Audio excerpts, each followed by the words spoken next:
Greetings and salutations, everybody. Welcome back. We're up live with another D&D campaign session. We are on episode 6 of Land of the Shattered Star. Hooray! Hooray! Hooray! I will give you greetings, but how dare you say salutations? That is terrible, Peter. That is too many syllables this early in the day.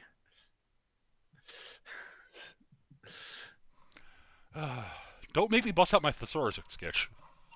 Oh, I'm encouraging it. No, that's actually work for me. I'll just have to rely on the fact that I know a lot of random weird words that not everyone knows. Yeah. At any rate, when we left off last time, you guys had been fighting the cult in the lower levels of the ruined temple to the Primal Beast of Fire. Undead, fungus, cultists, lots of fun. Yep.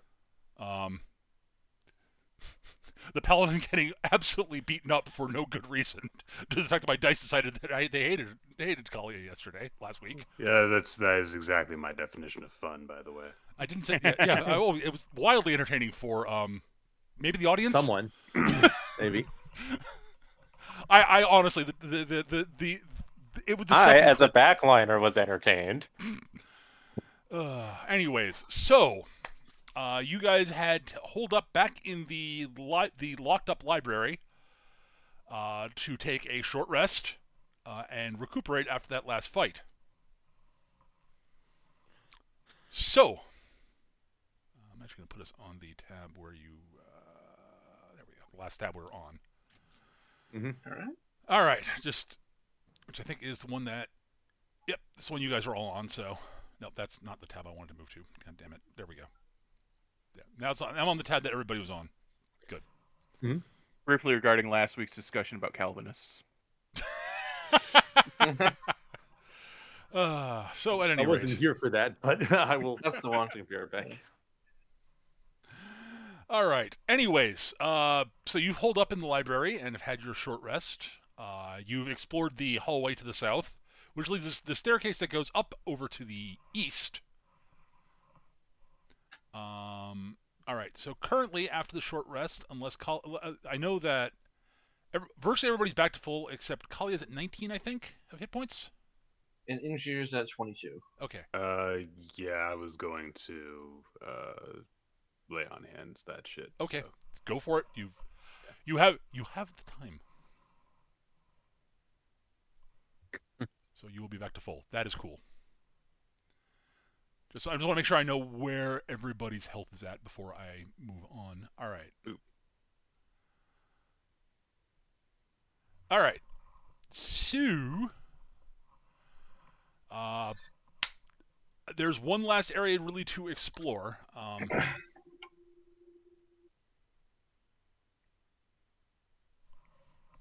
Which is off to the east. On the plus side, when you go off to the east, the staircase up is much, much, much shorter. It is not a long, winding staircase up to the next floor. It's like, sort of half staircase, basically. Cito's just counting those steps. This all be over soon. That's exactly what I was thinking.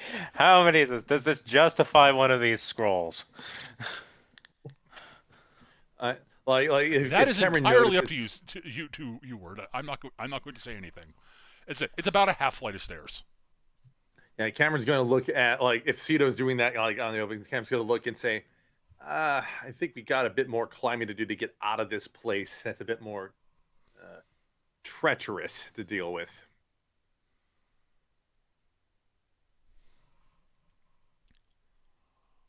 I want to save those for later since we only have 3 shots of those. There are 3 scrolls, each lasting 5 minutes. I don't mind traveling amongst the shore walkers, but sometimes I very much long for the ocean. I really can't say I blame you. We get you a big tank on wheels. That wouldn't help with That stairs. wouldn't help with stairs! Yeah. I'm just flashing back to that Pirates of the Caribbean movie where they had the mermaid in the tank. They were trying to drag it through the jungle, and it was just awful. I just can't wait until the next time we go to the tavern and I'm able to get Tensor's floating surfboard as a permanent thing.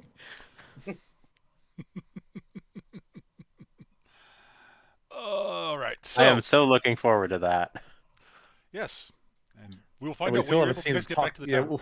We'll find out yeah. when you We'll go ahead, Sketch. yeah. We still haven't seen the talk about regarding that. I was going to mention when. Yo, But, when, like, how are you going to be able to Right. get back? That'll be interesting. Yes, you know where one door exists and roughly when it opens. No, I wasn't going to Yeah. talk about that part. I was talking about like Cameron giving up jewelry for the sake of the project is more. Well, Oh, I know. I'm sure. I'm just mentioning this. I'm just mentioning logistics. Mm-hmm. That may or may not be feasible. That is a once we're done with this dungeon conversation. Uh-huh. So at any rate, I take it you head up the stairs then, or do you just leave and let the cult be, the rest of the cult be? I have more people to kill. Fair enough. I would leave, but that just means going stairs in the other direction, so without achieving my goal. So That is grumble, grumble, grumble. All right, so you head Climbing up the stairs. upstairs on my hands, dragging my long body up with my 8 strength. I mean, I'll use my 8 strength. Yep. you're able to propel yourself up the stairs. They're not like impossible even for someone slithering. It's just uncomfortable mostly. But you get up the stairs, and the hallway goes ahead for a little while, and then bangs a right to the south. You head down the south. You pass by one door which leads into what looks like a storeroom. It's just got sort of basic, food supplies and the like. Nothing particularly interesting. A lot of mushrooms.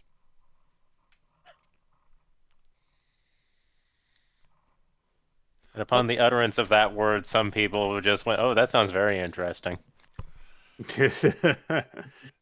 But there's a lot of it's mostly sort of just foodstuffs and the like. There are Mm-hmm. a few casks that contain, honestly, various distilled beverages in some of them. Some of them are just, Ooh. You can make wine out of mushroom, or you can make vodka out of mushrooms. you can make a lot. Yes, Oh, I'm aware you can make alcohol out of that. I've played Dwarf Fortress. yeah. There's a lot of stuff. There is a lot of there's several kegs full of not very appealing alcoholic beverages. A couple of kegs of most of potable water, I will say. I mean, I kind of think like mushroom liquor is kind of a goblin thing. So It kind of is, but even for you, this is sort of there's something not quite like. these guys have no idea what they're doing. Gotcha. Right. It is technically, they know technically how to do it.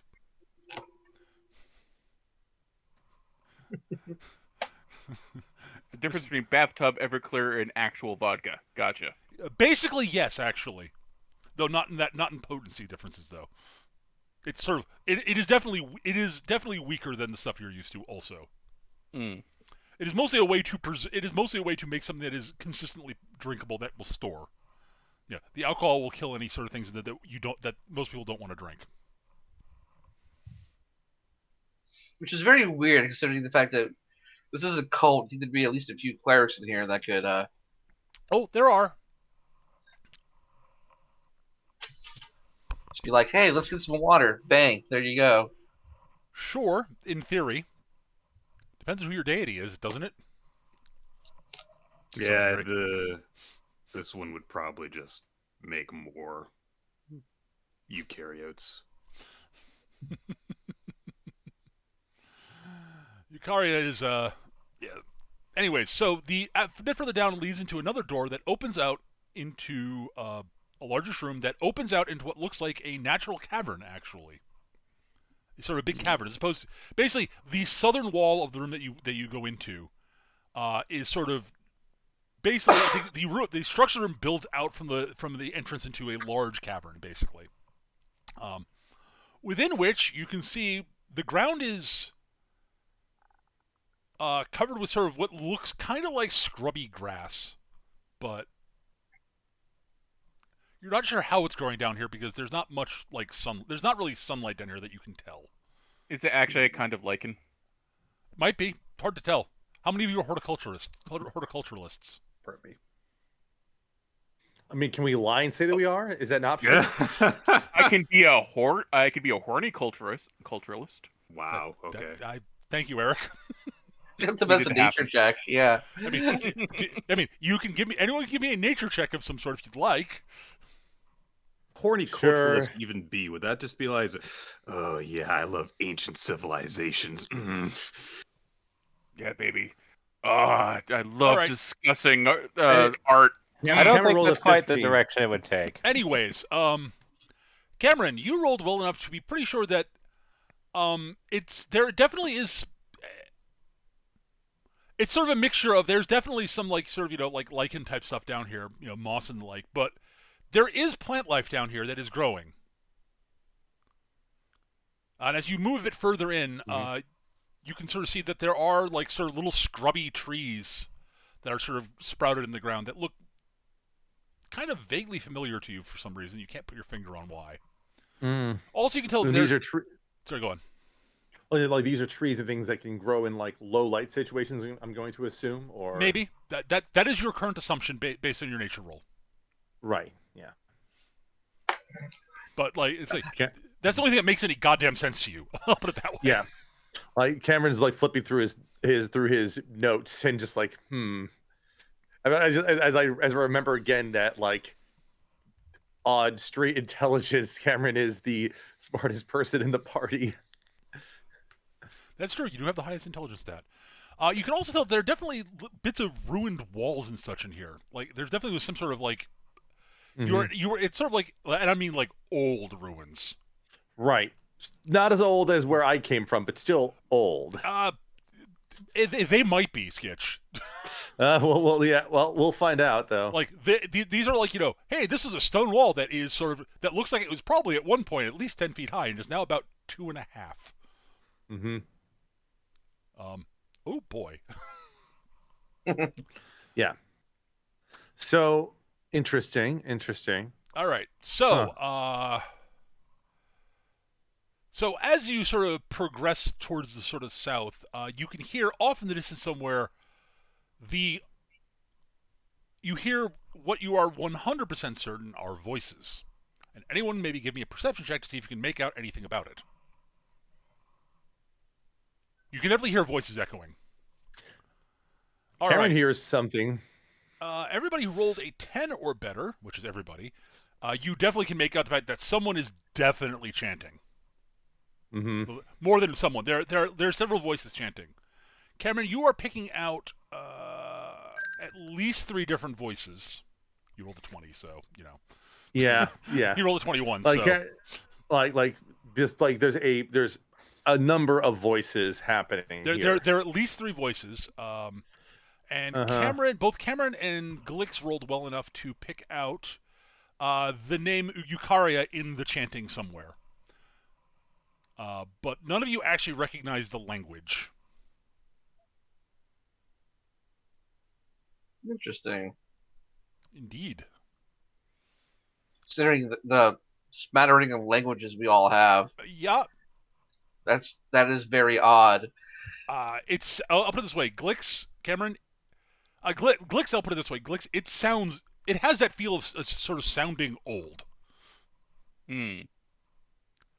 And Cameron, you think you've heard some of this before somewhere, but you can't put your finger on it, Cameron. You're like, it's not a rewrite of a sitcom or something. No, I take it. no, So no. It's an obscure dead language. Bonjour.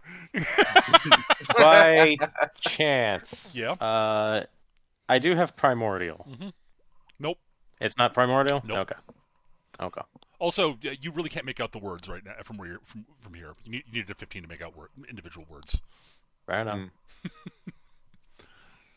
But no, it's not primordial. Just checking that. That is fair, but it's not primordial. Gotcha. All right. You head down far enough south that I will actually you move into a large sort of a large open area, in which you can see. Let me move. Hang on, I forgot to do the. There we go. All right. So, in which you see, what looks like 3 humans. Oh, I forgot to put something on this map. Oops. I will fix that. And just for reference, which side are we on? The north side? You're coming in from the northeast. Northeast. Okay. So you should be up in that roughly where I pinged. And I forgot to put something on the map. Right. Yeah, pay no attention to the thing in the water. That's all I'm going to say. I know you guys can see it, unfortunately. There are trees. I hate trees. Yes, there are some Twig Blights. I forgot to put the cultists on the map. That was my bad. There aren't supposed to be a lot of them, but you've dealt with a large chunk of the actual membership. But there's supposed to be a couple of basic cultists here, and I can't find them. Where did I put the tokens for those? Oh, they would be in the token folder, wouldn't they? Yeah, that would be that would be yeah.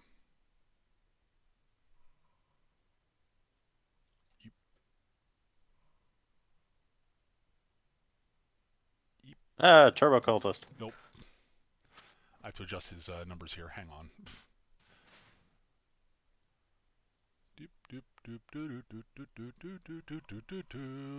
They call him the cul-de-sac because he's just that big. All right. I think. Hang on. And where's the encounter thing? There's that thing.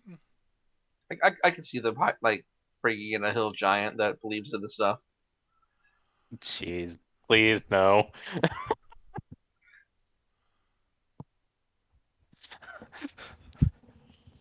My sleep Eukarya spell is would be best. so very sad. Hang on.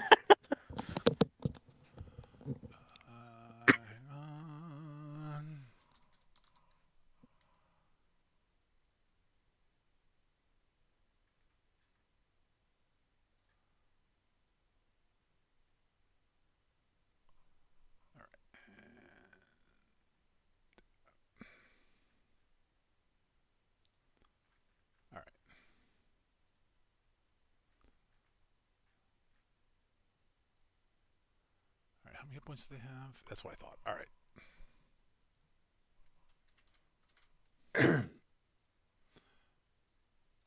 Review.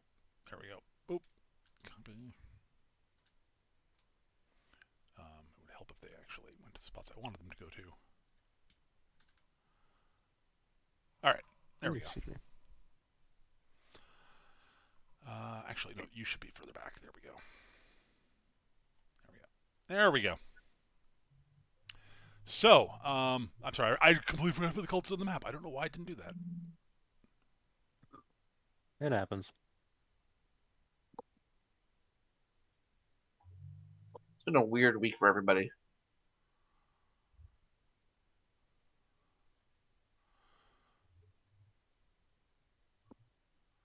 Yeah.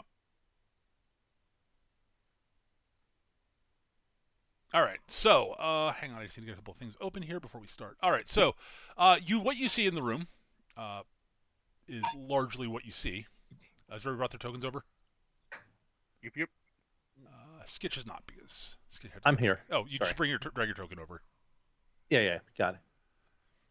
So yes, there are a couple of sort of largest rock formations. Those are the gray things. A stagnant-looking pond. A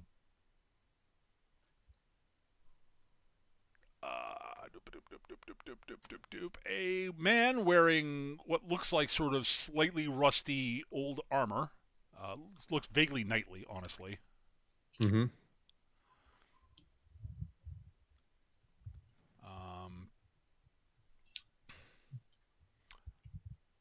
A man,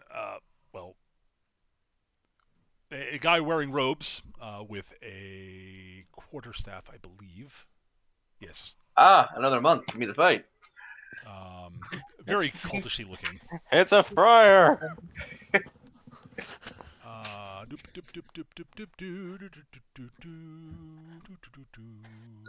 That would be a great interpretation of the Robin Hood event. Just Friar Tuck's just this fat friar who knows ninjutsu. A half elf wearing sort of bluish robes and wielding a dagger. some cultists, and a couple of those Twig Blights that you saw before. Seeing Twig Blights makes you think immediately, like looking at them, it's like, oh, that's what those trees we've been walking by reminded you of. They are slightly smaller than the Twig Blights. They basically look like, you think about it, they're probably Twig Blights that are not aged enough to actually get up and become self-ambulatory. So is this like a baby Groot situation where it's just like a torso kind of like coming out of the ground? No. They look like trees at the moment. The Twig Blights largely kind of look like ambulatory trees, largely. So they're basically kind of mini Ents. Very, very mini. Also, at the back of the room, there is a huge gnarled tree that it looks kind of like an apple tree, kind of. Except it's sort of knotted and warped and looks sort of half dead and half alive. Honestly, if it is not actually this, because it is actually a living tree, but it does sort of almost have that feel of sort of quasi almost undead about it. It's just not. It is a living tree. It's just warped and twisted and just feels wrong and old. Like, very old. It is a tree with outdated opinions. And there's a sort of a palpable, just sort of aura. There's the tree. There's definitely sort of like an aura that seems to be radiating from the tree. That just feels sort of. It's got this really sort of ancient and alien sort of aura emanating from the tree that sort of permeates everything in the room, and I won't say it feels unnatural because it's not. Is the thing. It just feels alien. And, like, just not what any of you are used to. And as you come down the hallway, the man in the robes, who's been the three humans, all the humans sort of turn as one away from the tree to face you. Oh, jeez. I always hate when we make a wrong turn, you know? What were the light kitchens again? Is it dim light or? Down here, interestingly enough, there is it is bright enough to be actually sort of qualify as sunlight down here. In this part of the thing, in the area. There's you're not sure where the lighting's coming from, but it has sort of a feel of very sort of, it's definitely, there's enough light to qualify as normal lighting, but it's sort of like you're in the deep, dark heart of a sort of very dense forest. I've been working on the Unreal Engine tutorial. I know where this light source is. It's that skylight property they've added there. Very sneaky. Very cunning, yes. I sort of get the impression it's sort of like on a overcast day where everything's kind of gray and the shadows are really indistinct. Yes. Listen, okay, as someone from Ohio, I also know what it's like when every day is just overcast and gloomy. So, what color is it today in Ohio? Gray. Yes. It's all technically just desaturated. And the man in the robes sort of turns, as they have all turned. He basically is the one who sort of initiates turn. The rest of them sort of turn with him, which is really kind of weird and creepy. And he sort of looks at you all and says, we have guests. That's a word. Welcome, Guests. my friends, to Eukarya's Grove. Just a point of order, but my understanding is the Grove has more than one tree. He sort of gestures at all the little scrubby trees all around. Those aren't trees. I think you will find that they actually are. This is more like Eukarya shrubbery. I like. Listen. My only question is, if we buy any produce directly from here, is there a discount for it, or do we? Is that not an option? Yeah, I mean, we're cutting out the middleman here. Yes. So you've come to purchase produce, is what you claim to be doing here. Interesting. No, my mistake. Refunds is what we're here to actually acquire. My mistake. Interesting. Yeah. Yes, you see, we planted some golden apples, and then they grew to trees that walked back here. Yes. Well, Kali is very obviously lighting a bunch of torches. well, yes, that is what the seeds do. During all of this, I am activating the dagger of venom under my cloak. Okay. That is fair. Cameron, lacking any magic items, is just trying to shit talk with these people a bit more.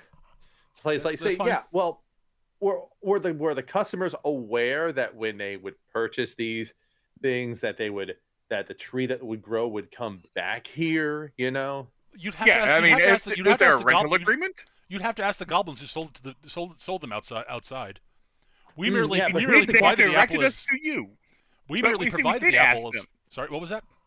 We did ask them, and they directed us to you. So here we are. Yes.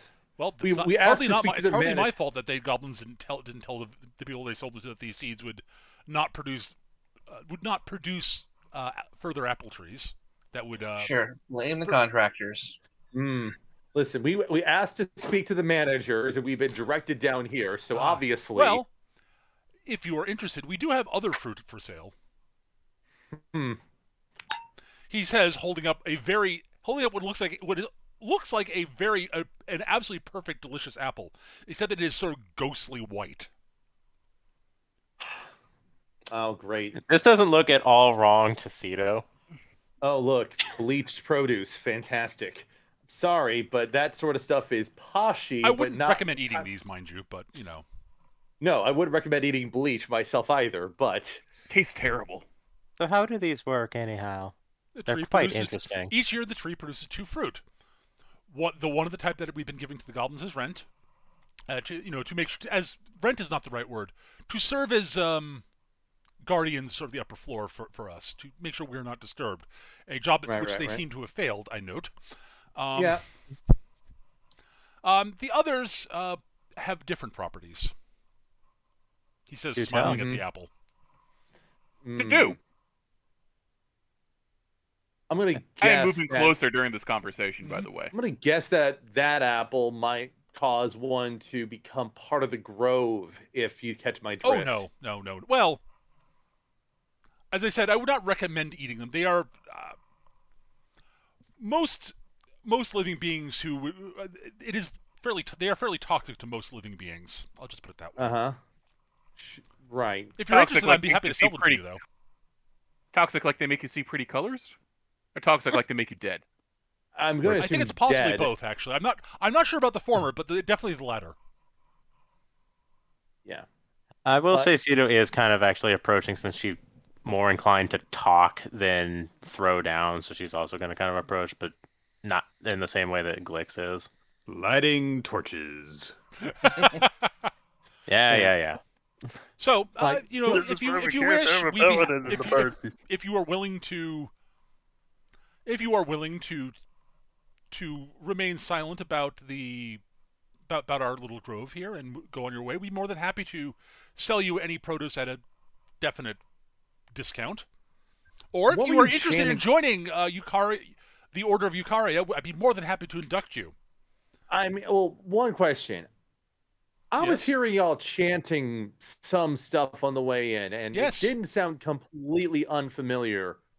Well, it's What were you chanting about? a liturgy, one of Eukarya's liturgies. Right. Huh. Like Cameron's just sort of like thinking, okay, what would this mean here? Off the top of my head. It's like the followers are. And out of curiosity, is Eukarya one of the gods that was like one of the ones that was more actively in person back in no, his Eukarya time? is one of the 10 primal beasts. Right. So but they have followers. They are sort of godlike beings that don't really generally view themselves as part of the pantheon of gods per se, and they right. sided against the old pantheon before with the new gods. Right. So Cameron's just going to like think about this a bit more. I should say they either sided with them or stayed out of it entirely. You're not entirely sure what you wouldn't know what happened because you know. So As it what's is- your Go ahead. Go ahead. Like, so what's your end game here? It's just staying here and having this grove, and That's it. Continue spreading Eukarya's word. Expand our ranks among those who are willing to join, and make sure that the grove and the tree are tended to well and thrive. Right. The Jir kind of goes forward a little bit. So why come here? Is your own temple no longer standing? We were guided These here by places- Eukarya, and when we arrived, we found the seedling. When we arrived, we found the seedling of my predecessor found the seedling of the tree you see behind us. I was It going to has say, grown, and it has grown and magnificently, I think. yeah, Cameron's just like, yeah, they didn't choose to be here. They were drawn here because of that. He points over to the tree. Yeah, Jir's kind of like, these temples are usually built on important ley lines of magic. There's probably some reason why this tree is growing here. Well, We guys definitely need a decent brewmaster. Seriously, your mushroom liquor is terrible. Oh, really? I suppose it does make a certain amount of sense, given that this is the former site of worship towards the primordial beast of fire. Indeed. If Eukarya is all about the cycle of death and rebirth, then this could conceivably be seen as the rebirth of this temple site. well, A scholar, I see. and Interesting. volcanic soil is pretty nutrient rich in the right circumstance, so it would actually prove to actually have the right components for this, if I'm not mistaken. Huh.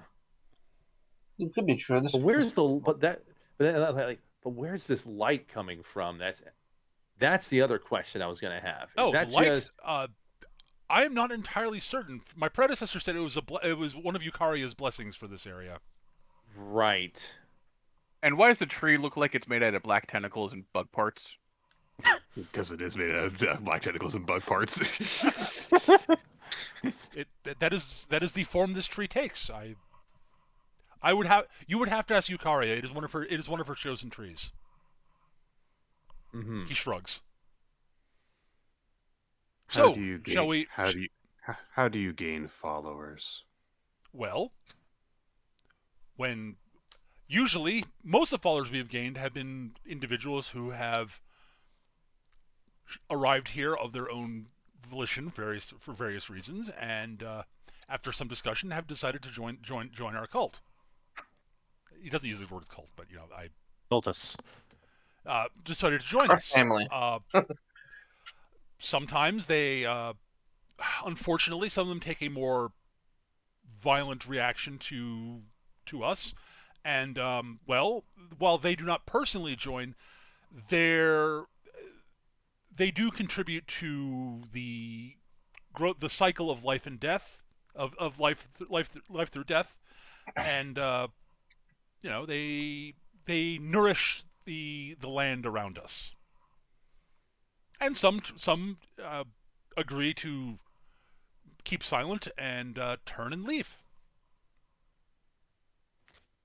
I think what my armored compatriot here is more asking is, how much willingness is there in the process of joining? Oh, we would never force anyone to join. I would never do that.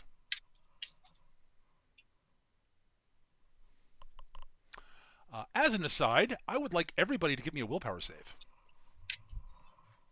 Cool. Okay. Take on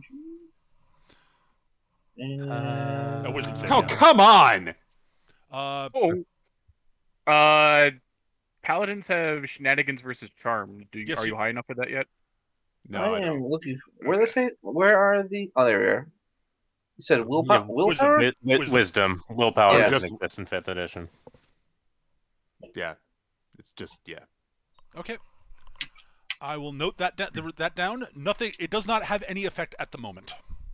My sickness is affecting my character. Where did my note? Ah, there it is. I also rolled about as poorly against the hold person last time, I think. So Yeah.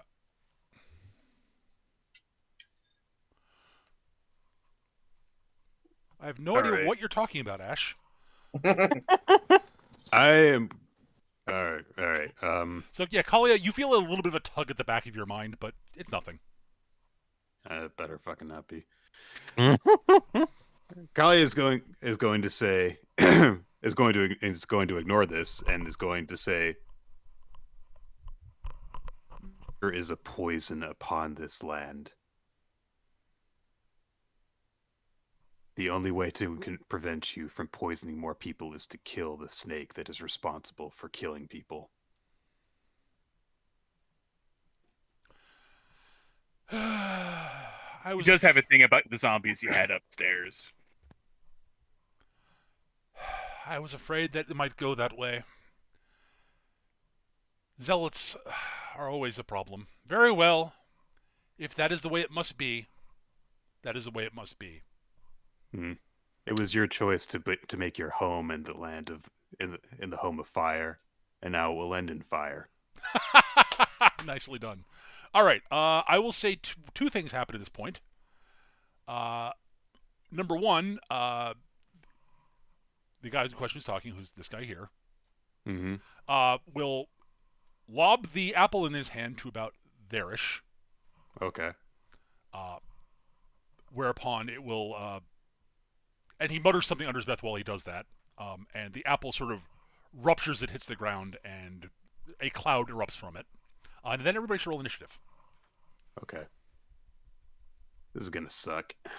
Yeah, you click my target and then initiative. Yeah, I'm not rolling good so far. All right. This is the worst initiative I've rolled yet. I forgot to clear the list. Oh, should we do it again or? Mine's on there. It's fine. Is yours okay? Everybody's on there is fine. I think Yeah. it just re-rolled for everyone. Oh, that's so great. I will just clear out the ones that shouldn't be there. Then that's fine. Yeah, for me, on my end, all I'm seeing are the party people who have rolled. Yeah. And Skitch ain't here right now. Yeah, that's fine. So. Skitch rolled. Oh, I did. Oh, Yeah, I I'm you here. scored fast. Okay, Yeah, I didn't hear you come back. I'm sorry. The soup was. I'm muted because I'm eating soup and I don't want to make That mouth is fair. noises on the microphone. Okay, there are multiple copies of some of you on here actually. All right, you might want to clear it off on your end, though. I'm gonna clear it, and I will add each of you, and you should manually adjust your initiatives. That's what we'll do, just to make it simple. All right. I made chicken noodle soup with homemade stock, so I'm just like Nice. I'm reveling in it right now. I wish I rolled a 17. 60. Oh yeah, there's initiative.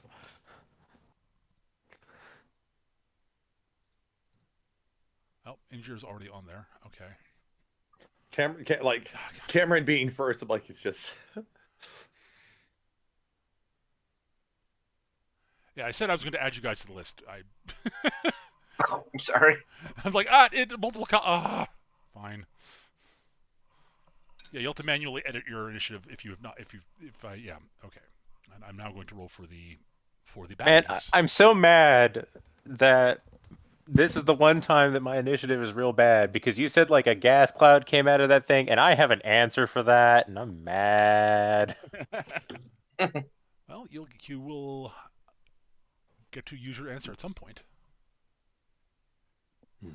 It would be really funny too, I think, because very specifically, what I have is gust of wind. I know. I know.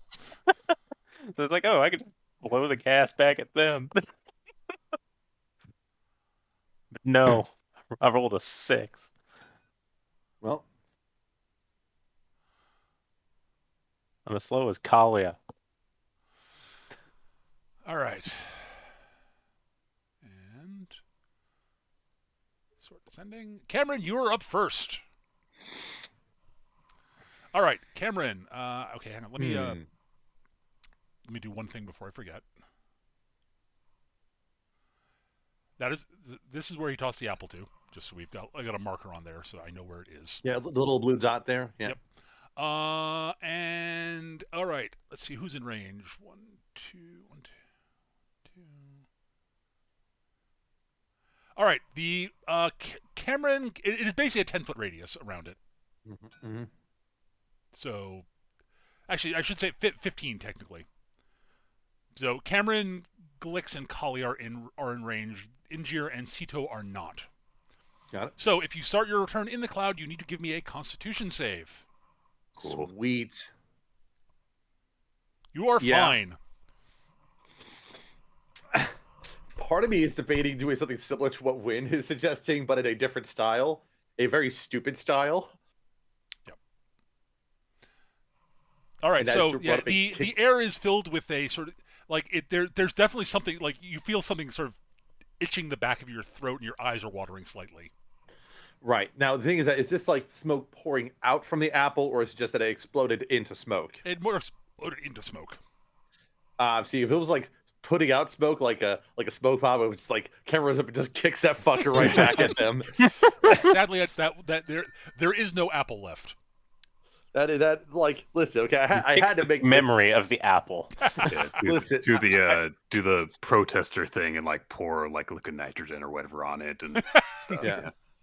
Yeah, crowd, they're trying to do crowd control. I remember this course. Yeah.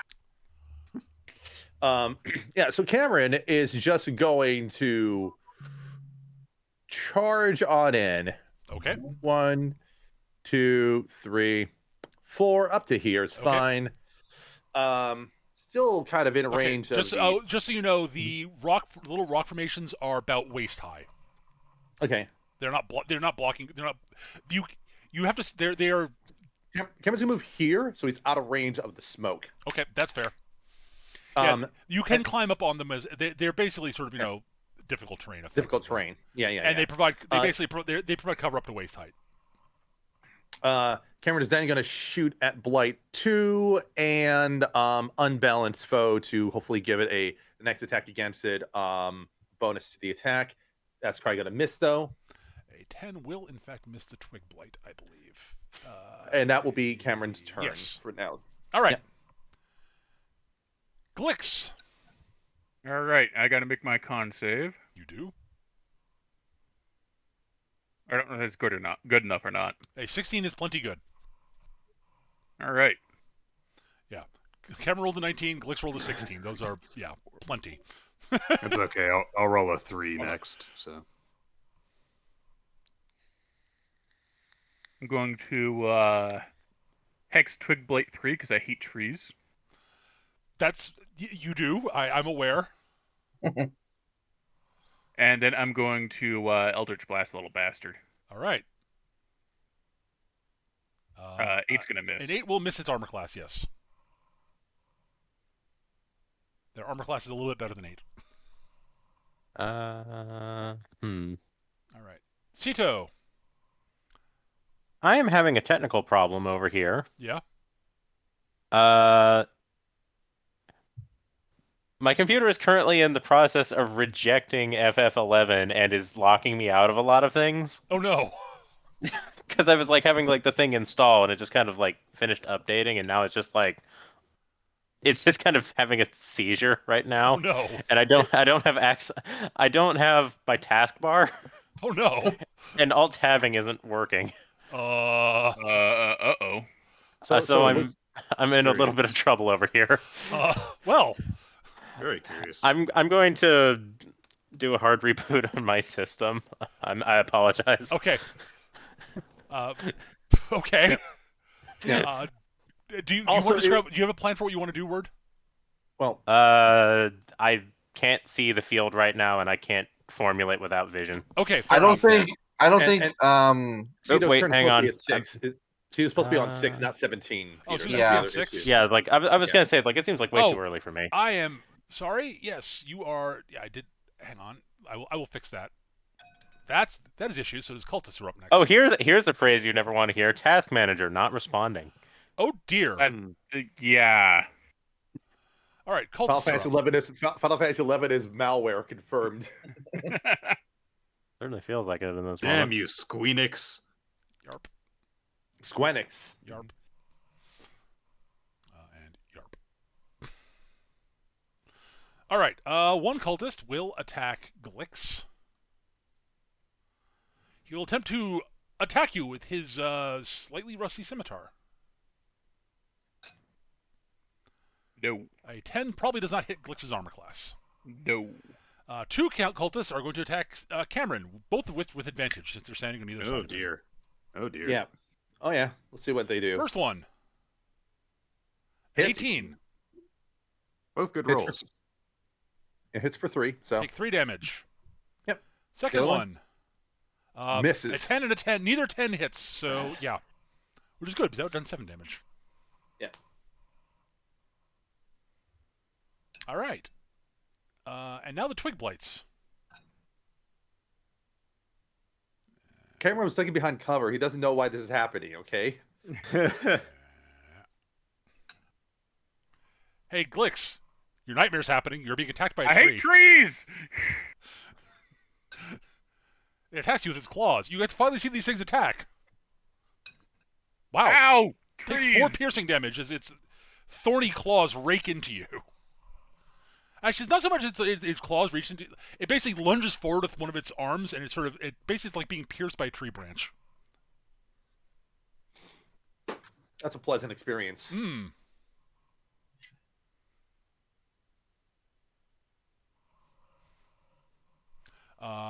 One of the Tree Blights will attempt to do the same thing to Cameron. 6 will not hit you, though. And the last one will attack Injir with a similar thing.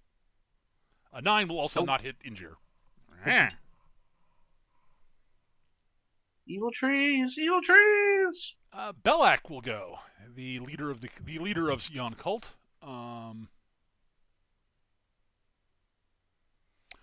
He is going to spend his action to cast a spell. It's magic missile. No. He casts Barkskin. Nice. For low, armor class 11 seems like it would suck. Yeah. Armor class Considering 16 I've got sounds much 13, better. I agree with that. Armor class 16 seems much better. Mm-hmm. So yeah, it's basically his robes sort of start taking on the look of sort of like ancient rotting bark of a long dead tree. Stylish. And technically speaking, he could move, but he's quite happy where he is for the moment. So,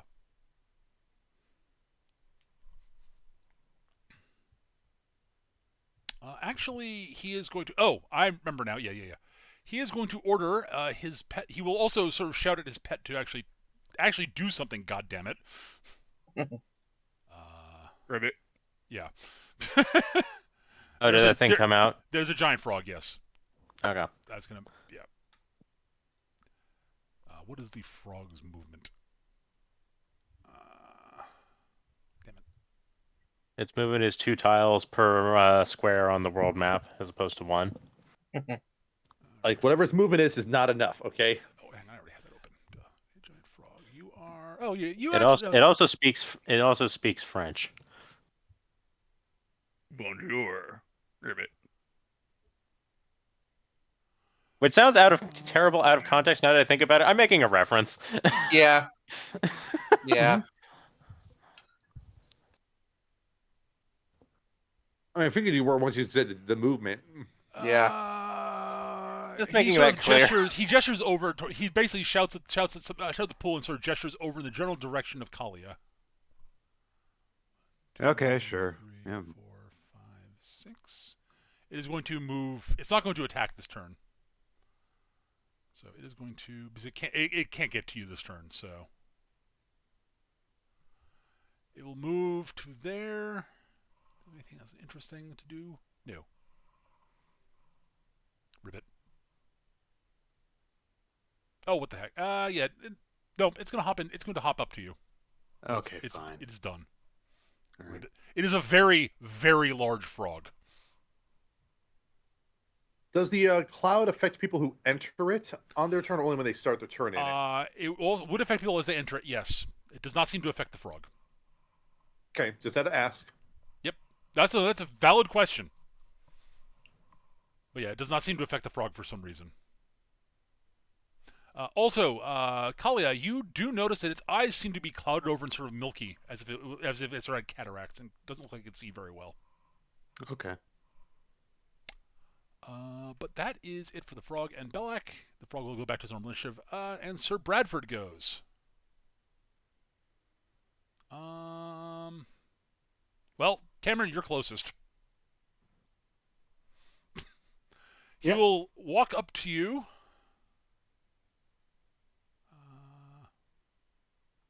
Wait, where's...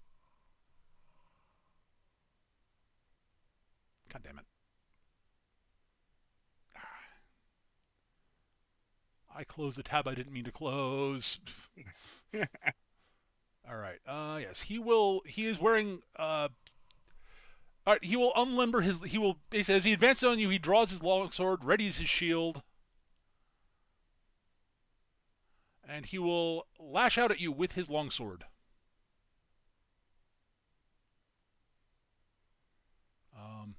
He does not have advantage or anything like that, so just swing. A 22, I believe, will hit you. Oh. And he'll hit you for 11 damage. Okay.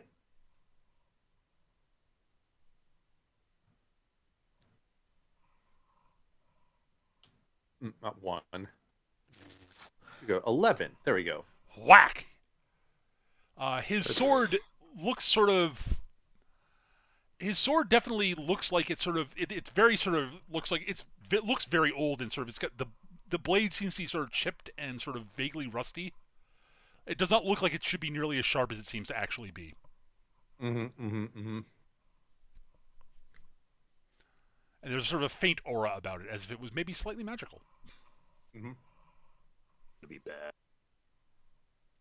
And that is it for him. Injir, you're up. All right. Is this space here affected by the Yes. the gas? Yep. Okay. So it's just these two. All right. So that So means I should not go there. Here, here, and Basically, here are the just 4 count 3 corners. tiles out from where it's from the source point, and that's where it's affecting. It seems to be 2 tiles. Well, Yeah. it's two tiles away from it, but if you count this where it's in, Yeah. it's 3. So. Okay. Yeah. So Okay. So it's this little blue mark here is where the origin. Yes. actually, is. so was this cultist unaffected by the smoke? Oh, as you well? are correct. The cultist should have actually made a roll. I am sorry, Skitch. You are correct. All right, let's see miscounted. what the con save is for that one. A 12, that will actually succeed. Okay, fair enough. It is a DC 10 con save. It's not that hard. It's Got okay. That means I'm going to fail it anyway. I'm so. sorry. I'm sorry in advance. But yes, All Injir, right. you're up. All right. So standard attack action against the Twig Blight. So actions. Start with my friend, Mr. Spear. It goes out to here, I believe. Actually, Oh, is it operating in box logic? Yeah, just Yes. yeah. Yes. All right. So 13 against the Twig Blight, That will hit. two-handed. So that's 5. That will drop it. All right. That dropped it. That's good. Oh, that's nice. The Then Twig I Blights can. do not have much in the way of hit points. They are very squishy. Yeah, there we go. Okay, so it's 25. Okay. There's really nothing I can do to help with the frog at the moment then. Alright, so that's fine. Come down here and then use my bonus action to do a unarmed strike against Twig Blight 3 as fire. Okay. Oh, it will not like that. 12 will hit. So that's 4 fire, unless Yes. it's 6 extra damage. Blat. Glix, you are free. You were free from being assaulted by tree.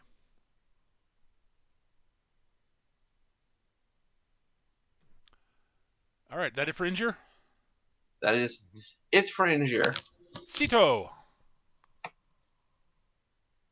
Okay. So there's a lot of ways that this turn can go for me. Mm-hmm. A lot of ways.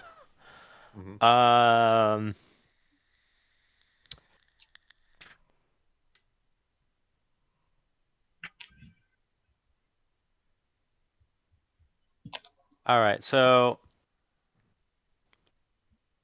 as a point of beginning, I will spend my bonus action to throw a healing word over at Cameron, because Cameron's kind of wrecked over there. That's fair. I mean, you can do that if you want. I have second wind. I'm going to burn on my next turn, so either way. If I end up throwing sleep over there, I want your health high.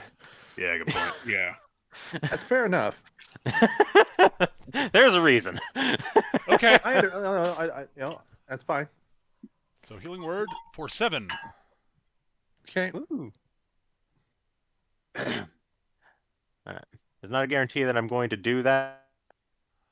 You just want to have it as an option. It's highly unlikely if I'm sitting at 18 unless the other people around me just have that much more health. So Yeah. You just threw a non-cantrip spell, so you don't get to cast another spell unless it's a cantrip.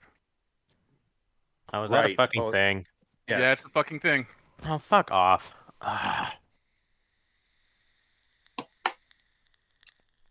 Well, then fine. Fuck it. I don't know what I'm doing. And that's.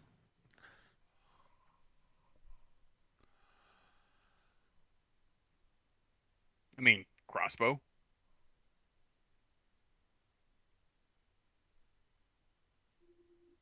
That thing that doesn't do anything.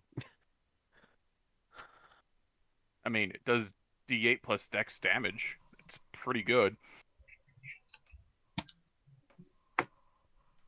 All right. Well, actually, wait a minute. Hang on. What about a spell that's not like a racial thing? That's strictly speaking, it's a spell, but it's not like It's a racial spell slot ability. spell. Yeah. Well, Does that conflict? I don't think so. I don't think so. You know what? Let's run with it. It doesn't. All right. In the interest of moving things along. All right. Sounds good. Okay, so what I am going to do then is I'm going to go around this bullshit. That is fair. Seems about the right angle. And from here, I am going to throw Gust of Wind, and it's going to go in line down. Hey. Down this ways at the thingies, the player. So you're gonna blow the wind. things You're gonna do right a gust of wind in that general we go. direction. Okay. Right. Yeah. So this is it is 10 feet wide.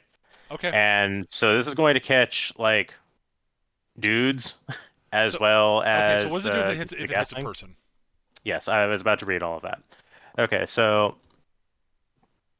each creature that starts its turn in the line must succeed on a strength saving throw or be pushed 15 feet away in the direction following the line. Okay, so when they start their turn, okay. Mm-hmm.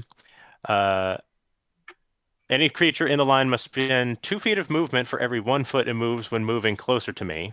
Okay. The gust disperses gas or vapor, and it extinguishes candles, torches, and similar unprotected flames in the area. It causes protected flames, such as those of lanterns, to dance wildly and has 50% chance to extinguish them. As a bonus action, each of my turns before the spell ends, I can change the direction in which the line blasts from me. This is a 1 minute concentration. Okay. All right, so you actually do dissipate the gas cloud entirely. It's gone. Does it carry over and make these guys uncomfortable? No, it dissipates it. All right, I kind of figured, but Yes. I had to ask. And you did angle it so it does not hit tunnel. Eukarya. Well done. Yes. All right, so the gas cloud is gone. You can, we don't have to worry about that. All right. All right. And yeah, so that'll settle it for those. And I have a thing, just as a matter of course. Does the frog breathe water? It is amphibious.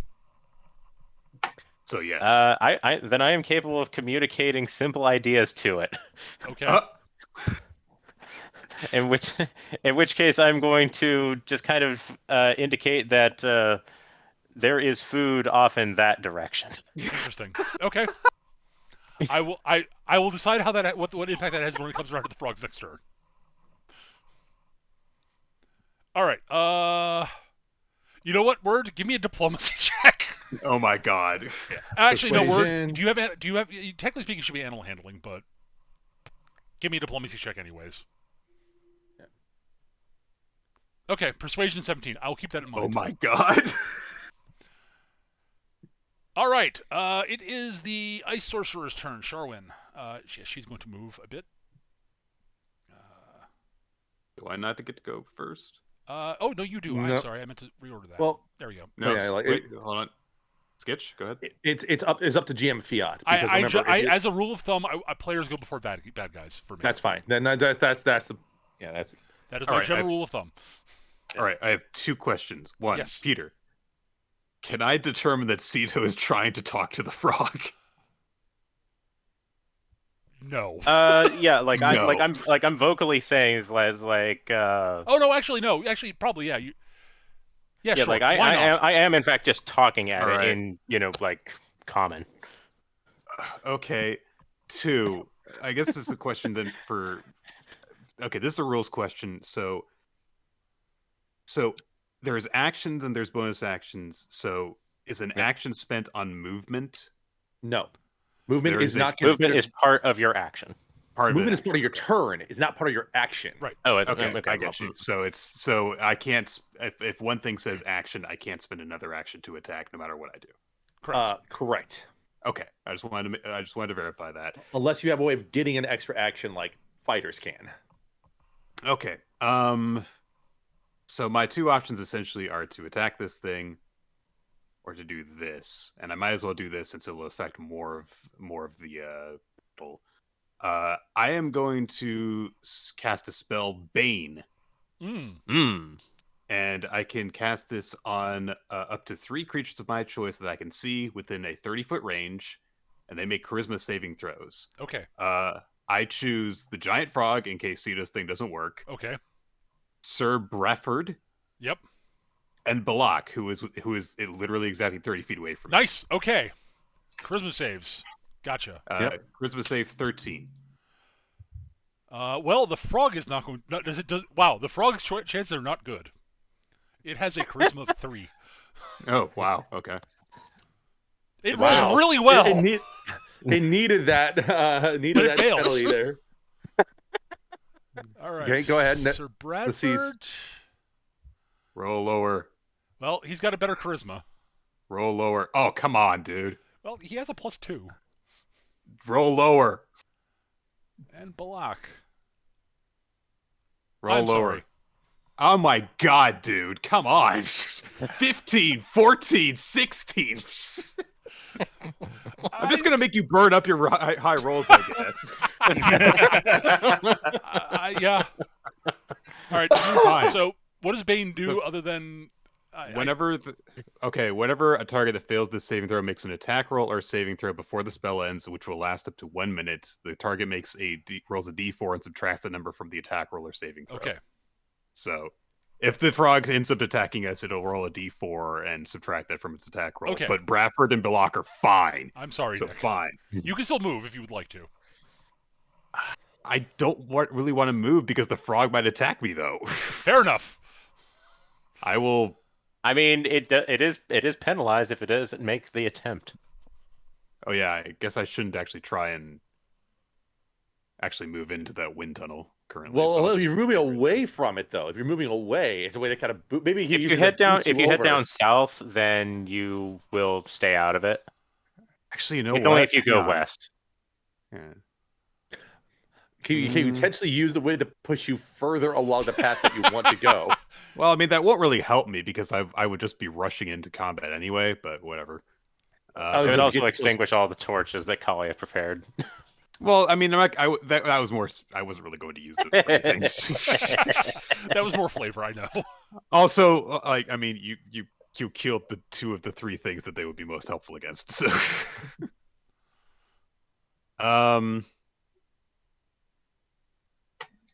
No, I already used an action, so I don't think that there's anything that'll be benefited from me moving. Well, the only other thing is you're a channel divinity, which is a bonus action.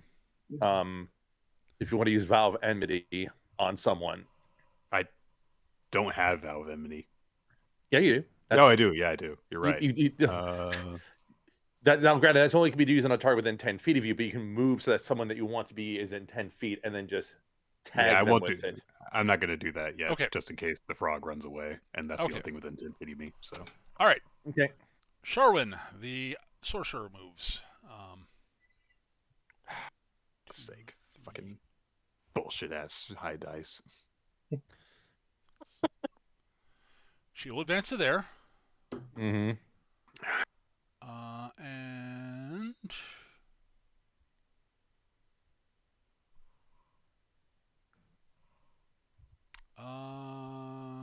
Oh, just as a point of note, the wind blast is 60 feet long, as well as 10 feet wide.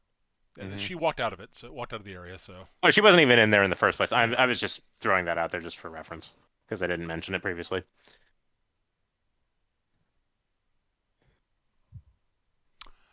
she's going to cast a spell. I'm shocked by that. I know you are. She's going to cast. Oh, let's go with a classic. She's going to cast Magic Missile. On who? Hooray! Magic missile. Unavoidable damage. Huzzah! She attacks the darkness. So Yep. she summons forth 3 darts. Mm-hmm. I guess she'll cast them at.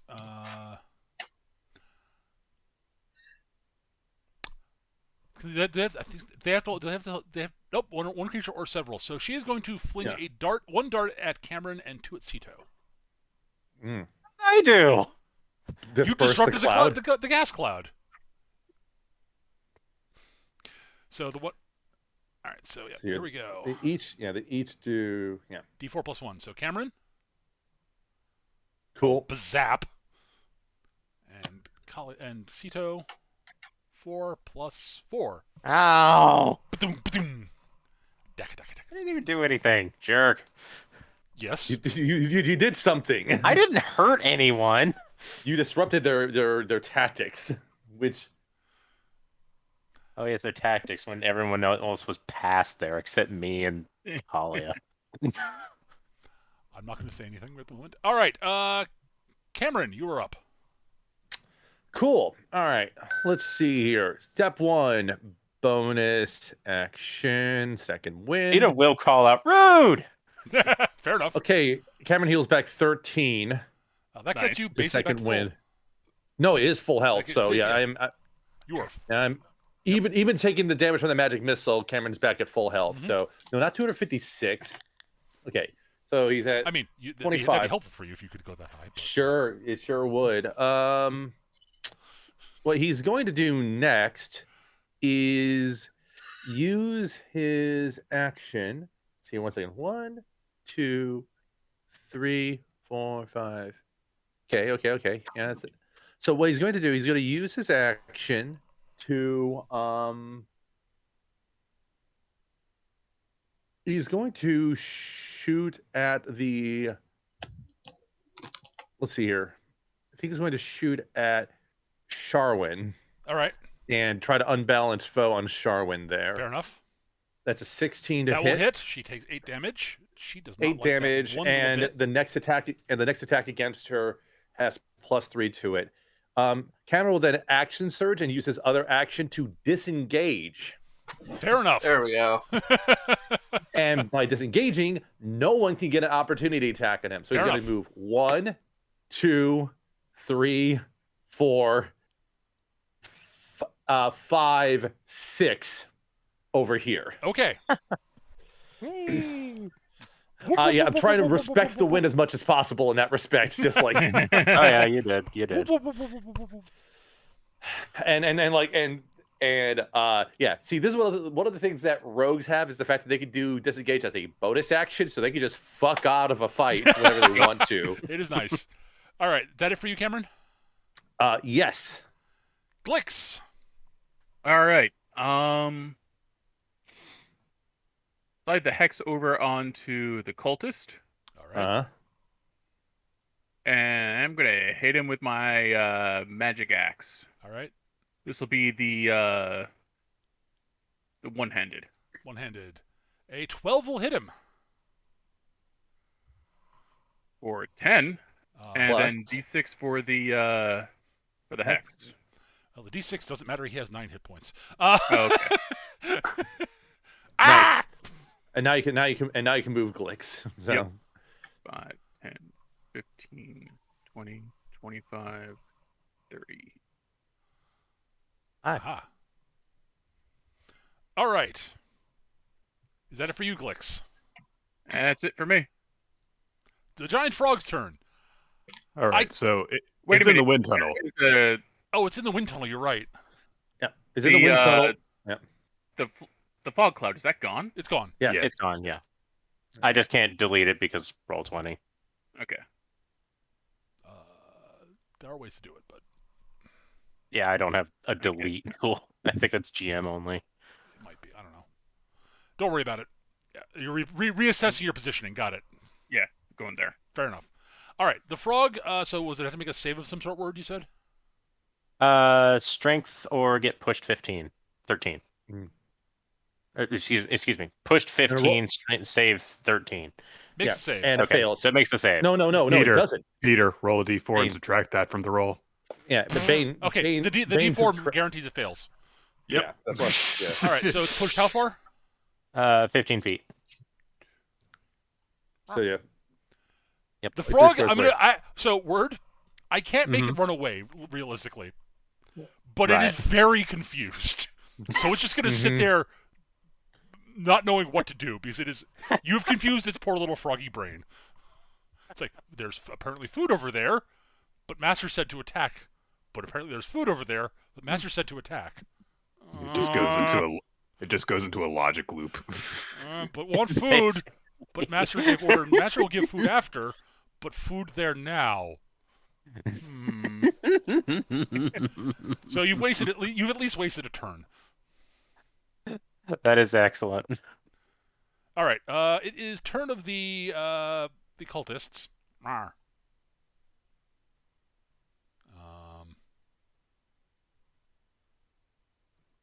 Rawr. All right. One on Glix. Yep. He swings his scimitar. I do not believe a 13 hits you. Yeah, 13 does not hit. No. All right, one over on Ignir. No, that was a 5. That was a 5 that you rolled for the attack. I'm there. sorry, you are correct. I rolled a 13 for the frog. Yeah. All right, and for on Injure. Yeah. Injure. There we go. 16. 16 will hit. Takes 7 slashing damage. Hayata!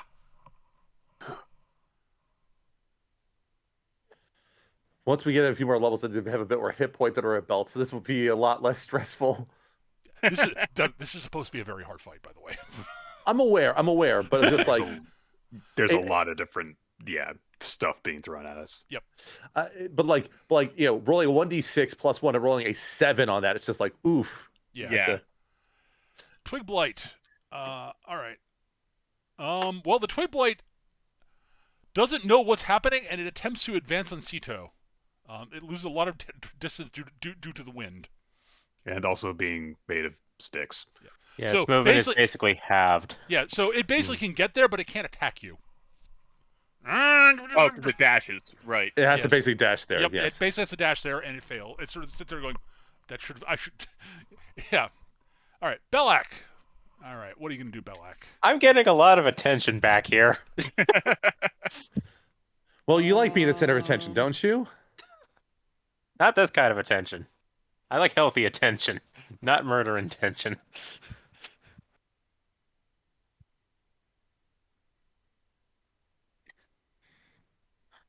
All these just keep scattering in ways that I can't do stuff. Rude.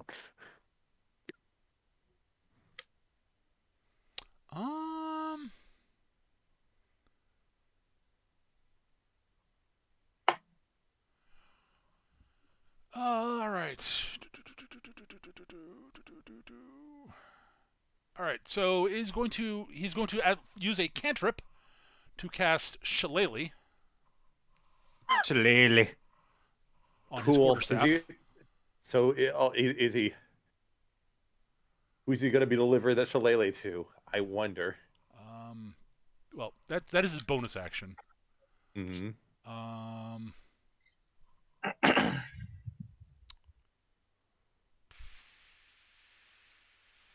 I've got a couple of options here.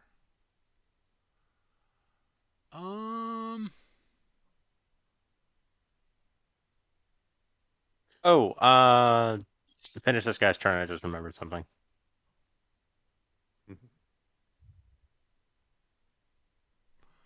Well, he is going to move because he needs to get closer to people to do anything, really. Uh-huh. He's going to move to there. Oh dear. Yep. And he is going to...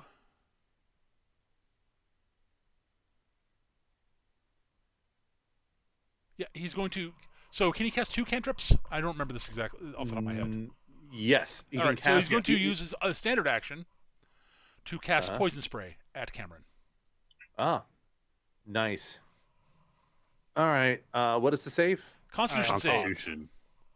Difficulty will be DC 12. No. No You are problem. fine. You are very fine. Karen, she's I like, yeah, should she's feel like a little this trait refreshed. just takes over. Yeah, so he casts a cloud of spores basically at you, and you make your. Cameron's like, look, okay, first you're offering up fruit, now you're offering perfume. I'm not interested, buddy, okay? I'm not interested in your pyramid scheme. Cameron takes out one of those athletic portable electric fans. And All right. Sir Okay, Bradford. so Oh, sorry. before you go on to there, I do have a concentration going in. I did take damage. I'm remembering. Oh yeah. Mhm. Constitution save versus 10 or half the damage, whichever is higher. Okay, You're so just wanted to make sure that was still going. Sir Yeah, Bradford's no, turn. it's an easily forgotten rule. Don't get me wrong. Yeah. So Mm-hmm. so is Bradford within the gust? Yes. yeah, So he's got to make his strength check. strength save. Yeah, Bradford And he is doesn't- actually strong, so Yeah. let's see. Yeah, He didn't even need the bonus. So No. Where's On the my positive, guy? he's not going to be able to come and hit me. No, he's not. No, he's not going to try.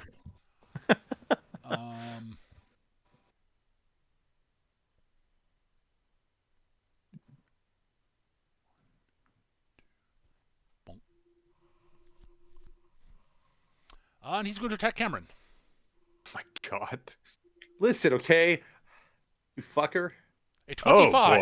boy. Ooh, I think that hits. Take 11. At least it wasn't a At least crit. it wasn't a crit. Yeah. Hitta! That's the wrong thing to say when you're swinging a sword, you jackass. Where did you learn to fight? Yat!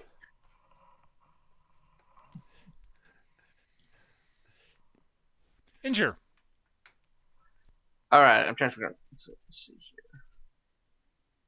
So, 20 foot. So that'd be. I don't think I hit the frog if I did it there, but I do want to hit a Belloc. You're going to breathe? Yeah, I am going to breathe. Fair enough. So it'd be 20-foot cone. Yep. You can. I think you can hit. You can basically. You can get definitely Bradford, all Belloc, three. and the cultist almost certainly. Yeah. Yeah, you can so get I think those you three. only without moving. Yeah, without moving, you can hit all three. And I'm kind of off to the side enough where you won't hit me with it. So Yeah, and if I do move, I'll get. you will get. Bradford. Yeah, you'll get Bradford. Yeah. All right. All right. So Engineer takes a deep breath and let's loose a cone of lightning at these Okay. fools. So they need to do. I believe it's still. Is it 13? What is it? DC. It's probably gonna be 13. Yeah, DC. Yeah, Dex save DC 13. So. Yep. So Like 30 save roll for each that. of them. So, Oh dear. Yeah. That wasn't impressive. It's not impressive. Unfortunate. All right. So it's a dex. What type of save is it? Dex. Dexterity versus 13. Yeah. Bradford fails. Mm-hmm. Orch. He does not. His dexterity is not the good. Mm-hmm. Cultist. Cultist. I'm actually going to. Yeah, the cultist is got. Okay, where's cultist? Also not Takes- very good. Takes 3. And Belloc. Belloc. Also. Well, they all take full damage, so it's not much, but they take all of it. They do. Ow. So, like, putting it into another frame of mind, 9 total damage isn't bad. No. Yeah. Okay. And I'm using my key fueled strike because I spent a key that turn because I don't have any freebies left, and I'm attacking the cultist with my spear. Okay. Go Gadget Monk. They're what cultist? Yeah. There's a cultist here. I'm unaware. Now on Belak, it needs to roll concentration for taking damage. Oh, you are correct, actually. Yeah. Yes, that is a DC 10 check for Belak. Yeah, it does have Shillelagh up. No, he's got Barkskin. Barkskin. A Barkskin. Shillelagh's not- It was one of those. concentration. It was one of those self-boost things. What type of save is it? Constitution versus 10. Yep. Makes it. Passes. I couldn't remember his Constitution. I thought it was. I want to double check. Okay, good. Injir is done. Sito, then Kalia, and then the Sorcerer. I don't appreciate having magic missile thrown at me. I don't blame you. So, I'm going to cast Sleep and just put her to fucking bed. Maybe we'll get the cultist too. Put it in range of the Yeah, puppy. it's like Yeah. here-ish, so it's like it'll get these two. Yeah. Oh wait, my yeah, gosh! those two. Oh, There you nice. go. Nap time for both of them.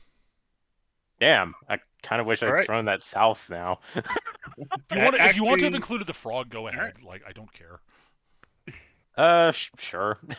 Actually, yeah, I think I could catch them all there if I You just could. it there. You could. Yeah. Oh yeah, You could. yeah, quite easily. Yeah, that will I catch wasn't all of them. expecting it. All right. I mean, the sorcerer's low enough on health that, like, I think your odds of catching the frog in it too were pretty good anyways. So It's just getting all of them to clean up for helps out a lot. yes, it Now does. we're actually in a much better numbers game situation. Oh, you here. are much. Absolutely. Look, I had plans to count around sleep coming into play at some point. Yeah. Like, I knew some of them were going to be going out, which is why I felt okay going to sleep, which I felt okay with using a sizable encounter. Yep. That was a very good roll, though. Yeah. It was excellent. Yes. Yeah. Kalia. You didn't. The lowest All roll right. in that set was a 5 on one of them. God. Okay. Well, now I feel a little bit better about leaving the Twig Blight up here. That was kind of what I was torn between doing. So, I am going to. I'm giving you encouragement. You have Bardic Inspiration now. Cool. Hmm. What does that do? If you fuck a roll on an attack or a save or something like that, add a you can D6 to get it. an extra D6 to it. All right.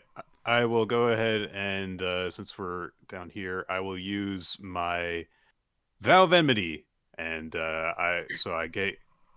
Actually, no way. I don't even need to do that right just now. Whatever. You don't need to do that yet, but I don't need like- to do it just now, but whatever. I will cast it on Belak actually, but I'm going to be attacking Bradford. Fair enough. Belloc will get your Vow of Enmity. Sure, that'll do. So we'll do attack with advantage, which is with what, shift? Yes, it is. Okay. Ata. 15 against Bradford, All right. which might Bradford. miss. Normally it would, but you actually do hit. Oh, okay. There's a circumstantial thing that's going on that's affecting that. Okay. 15 hits him exactly. Okay. Pota. 6 damage. Ow. Do you want to burn a smite on that? don't. I think- can't. I don't have enough. You don't have any spell slots. Okay. Yep. Ow. No, I foolishly thought that I could, affect multiple people with a thing that would have helped us in the long term. Oh, Yeah. Bane is also a rough spell because it's also a concentration spell on top of everything else. So Yeah. it can be dissipated if you take damage, and it's not a durable spell to say the least. Sharwin would go now, but she's napping. She is napping on the floor. Cameron. All right. First order of business is to be all, man, this whole thing fucking sucks. But instead of shooting Sir Bradford, he's gonna shoot Balak here. Okay. And He's going to shoot Bullock and do unbalanced foe again, just to Okay. in that there. So 13 misses. 13 will miss. Yes, his armor class is currently 16. Yeah. And Cameron's going to hold position for now. Fair enough. Because even though he's down to 14, he's not doing super great on health. It's just like still a high AC target for people to deal with. So, All right, Glix. All right, slide the hex onto Belak. It's going to be affecting his con saves. Oh, you go. well done. Yes. And I've got a magic dagger which does poison damage on a failed con. All right. by the I'm way, strength saves is what you want to make have disadvantage on, not con saves. If he fails the con save, then he takes an additional 2d10 poison damage and is poisoned. Okay. It Okay, also affects you're his talking about the dagger. concentration. So. Oh, you're talking Swing. about Balak. Yeah. I was talking about the blight being. Sorry. No, I've been left to deal with this. The hit 16 will hit him exactly. Nice. Ooh. Lovely. He takes 5 piercing, and make that DC 15 poison save at disadvantage. First, I'll do the damage, the poison damage. Also, well, no.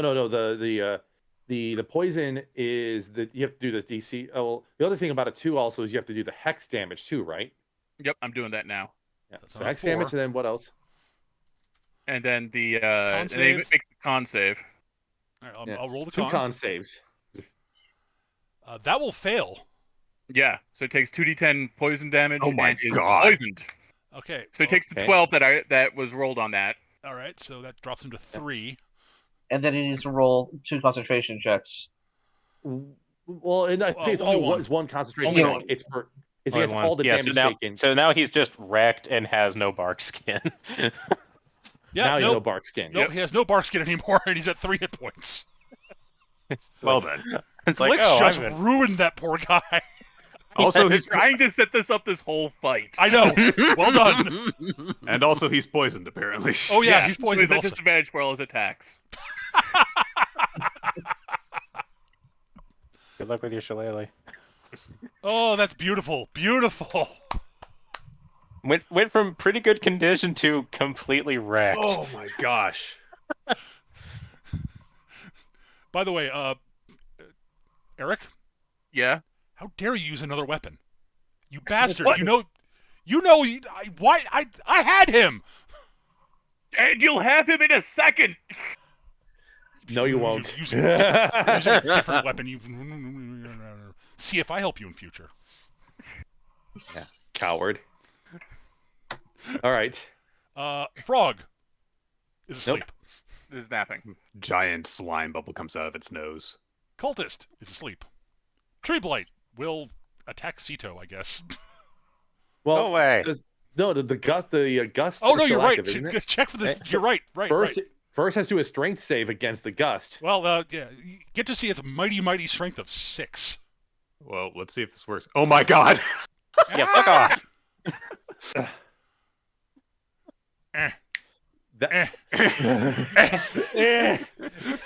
Actually, it can't get that far. It's only got a speed of 20. Done. Belak. Oh my god. Well, Belak is. I do not regret this. No, you should not. That was great. That was like, That was fantastic. Well, Belak's got a new target. Oh shit! I forgot something that. Actually, no. Bradford wouldn't have seen that coming, so he doesn't get to do the thing. All right. All right. Well. does he get a special action where he gets bloodied? Oh wait, this isn't 4th edition. No, it's not. Also, he really doesn't need that for this fight. Wow. He's got a couple of options. That will not save his butt. What can he do that will actually possibly save his ass? Disengage and run.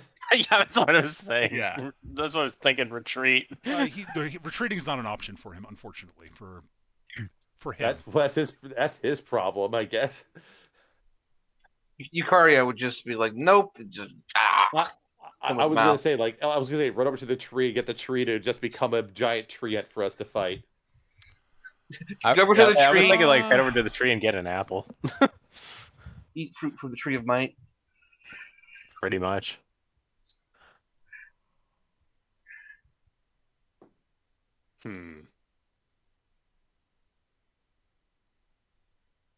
All right, he is going to cast Thunderwave. That's not a bad option. Ooh, I was actually thinking about throwing that earlier, but then the sleep opportunity came up. Yeah. Okay. 10-foot cube. 15 foot. Yep. 15-foot cube. 15 foot. So who Kalia, That's going to Twix, get- and the frog. Oh wow. He can't. He has to catch an ally, and the frog is being stupid. So. All right. Constitution saves for each of them. Yep. Right. Con save for each of you. All right. DC. And Talia 12. still has Bardic Inspiration, Yep. so if she fails a con save, she can add a D6 to it. Oh, that's not good. Oh my god. Ooh, Ash, you're not in the area. Oh You're my not in the area. god. I'm not there. This no, is no. unfriendly, so it is going to catch Bradford. It's not No, catching he's Bradford, targeting the it's frog. He's catching Yeah, the. it's She's targeting- catching the frog. This is Belloc doing this, yeah? Yeah, Belloc is Belloc. doing this. It's a cube, but it can be cube. organized in any position. It's not a blast. So it's not a burst. It's a blast, not a basically, burst. It rather. effectively draw a cube, a 15-foot cube, sort of centered around that. So it's the frog's one corner, the other corner is the one directly in front of him. Oh. What is the, Okay. what is the DC on this save? 12. Might as well I'm not pull the good. Bardic Inspiration and see if you roll 6. I might as well, I guess. I don't think it's going to matter, but We'll see. No. No. because I can't save to save my life in this combat. So You all oh take. well, okay. He also spent an extra spell slot on it, so It's Oh, okay. yeah. 5 thunder damage, and you're all pushed away. 4 on the Okay. first. 2d8. The 2d8 for the base damage is 4, and the extra d8 was a 1. Well done, Belloc. But you're Well done, also both Belloc. of you are pushed 10 feet away from him. The frog's also awake now, I assume, because it took uh, damage. So Are you sure? Because it says range self, and nothing in the description seems to indicate that it can be placed elsewhere.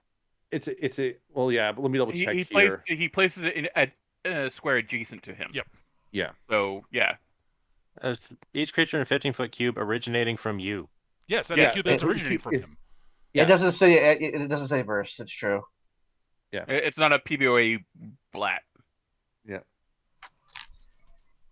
That is very odd. I understand the confusion. Okay, I might be doing it wrong. That's how we're handling it for now. I don't want to go read up on it. Right Yeah, now. it's like You- we can review this later. You're handling it correctly. Yeah, that is how it is. Yes. All right. And the I have to frog- make a concentration check on that. Correct. Oh no, I just lost hex. Yep.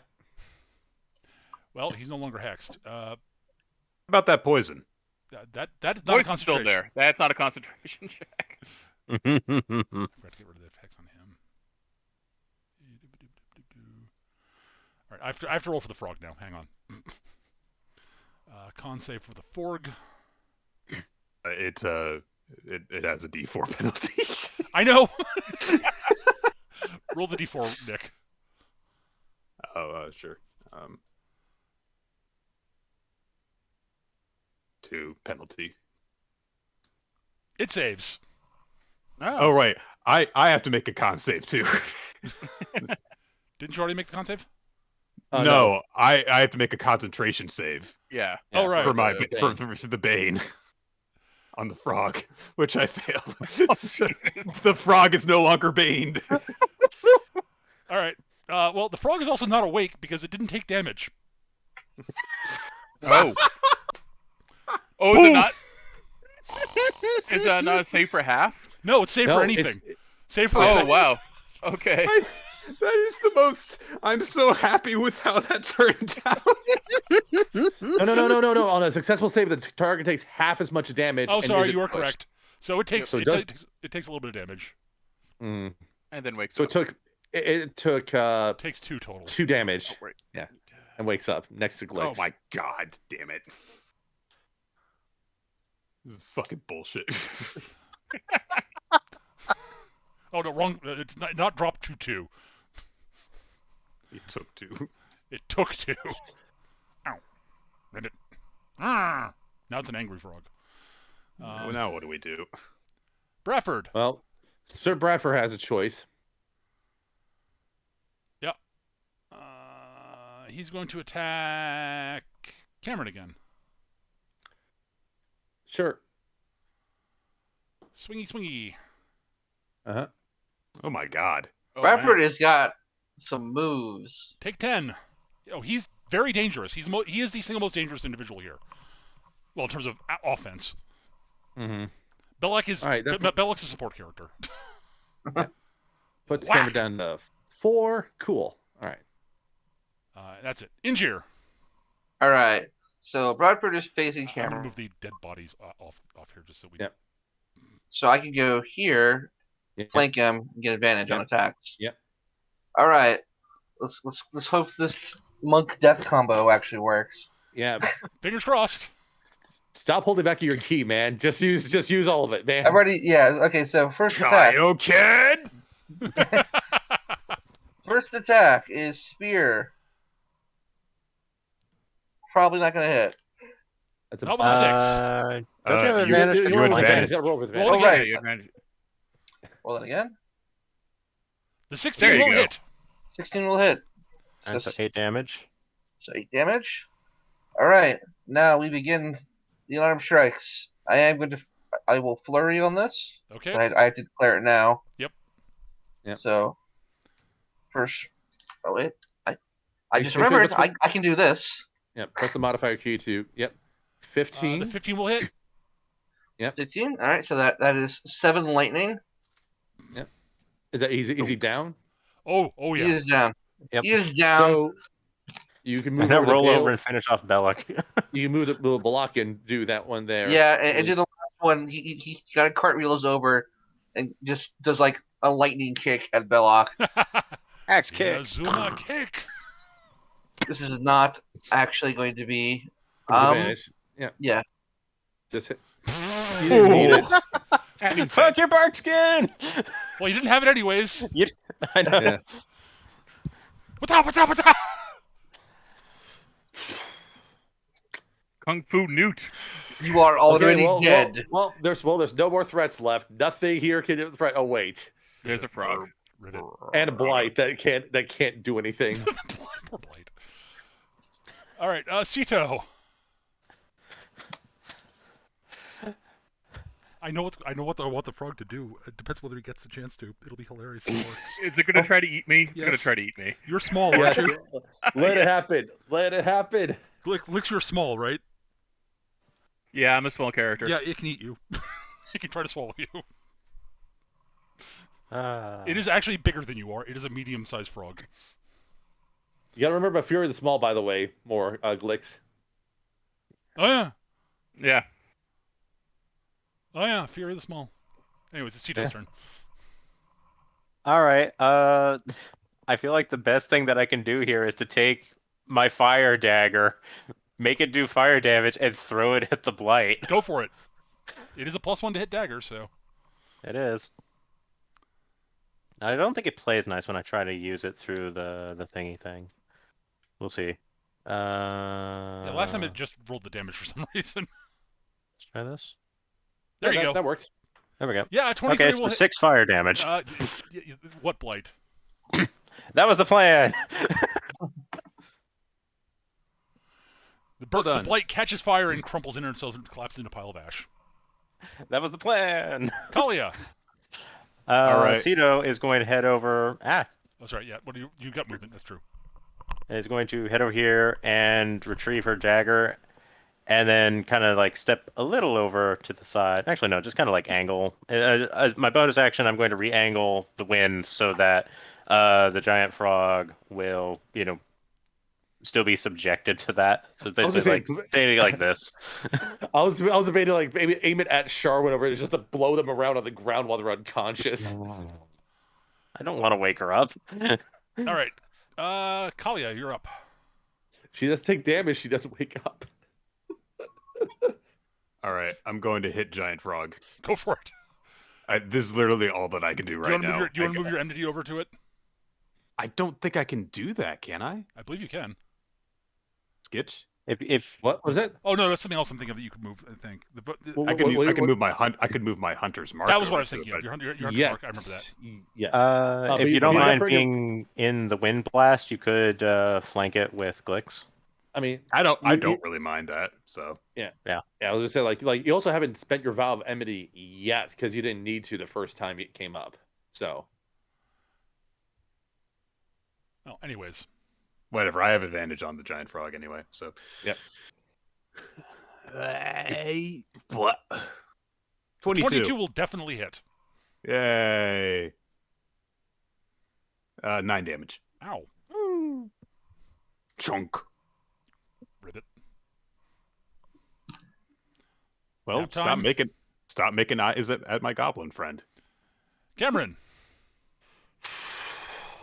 part of me wants to take out the frog, and part of me wants to. Well, it's gonna go after Glick. So, let's see Why here. do I have that on you? Let's just do the fun part of just denying Glick's a kill here. Cameron's just gonna line up a shot on the frog here. Not even gonna bother with any of the bonuses on there. Bob's gonna be pissed. That's a miss, unfortunately. I don't want Glicks to miss, you know. All right, Glicks. You have advantage. Gonna use Bob on this because he'll yell at me if I don't. I would like Bob just like play just imposing disadvantage until he actually gets a hit with disadvantage. 25. Okay, that hits. I'm using it two-handed this I time. figured. So 11. Did he kill it? Dead Forg. Yeah, There, you happy now? You used me in a frog, not in the freaking cult leader. You used me in a frog. Well, I Dead was going to Forg. finish the cult leader, but no, someone else had to go and shoot him. Be mad at Cameron. Look at Cameron is. Or He- be he mad was at here. be mad at Injure. Injure. You had a chance to swing Yeah, at the look- cult leader, and you just used that stupid little dagger. Well, the stupid little dagger did the job. Maybe if you did poison damage too. Oh, I'm not good enough for you, am I? You are being such a little bitch right now. Little bitch. Huh? That's rich coming from the goblin. The hatchet. By the way, is not as big an aside, you. you guys are obviously everyone's only hearing Glitz's side of this. Yeah. It's just like Cameron's just like dusting himself off, like, oh god, that fucking sucked. Hey, Injure. Yes. He just sort of like pats Injure on the shoulder firmly. It's like, gosh, you always find a way to just finish them off. Now that is the way. You got to be a tiny dragon. You got to show your power to everybody around you. You gotta He kinda, just like fucking. puffs So up his chest. it's like, listen, okay, you just gotta fucking like kick someone in the face, which is pretty impressive. You know, that's some mad ups you got there. Yeah, I kind of imagine Injure like literally like jumped like twice his height. All right. The wind goes away, Yep. as you might expect, and Cito is pretty much immediately going to head right over here. Let's take that dagger and any other casting implements away from you. Get the rope. Do. So the dagger was just the magic missile was what's being thrown. I don't No, think no, it was- she had Well, a- she's she was using on a the dagger. dagger as an implement. Yeah, she was.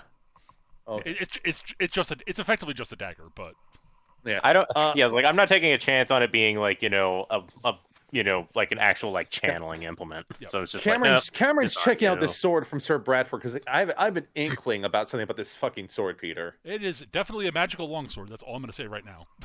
Okay. I was gonna say, is there any markings or such on it? That's actually a good question.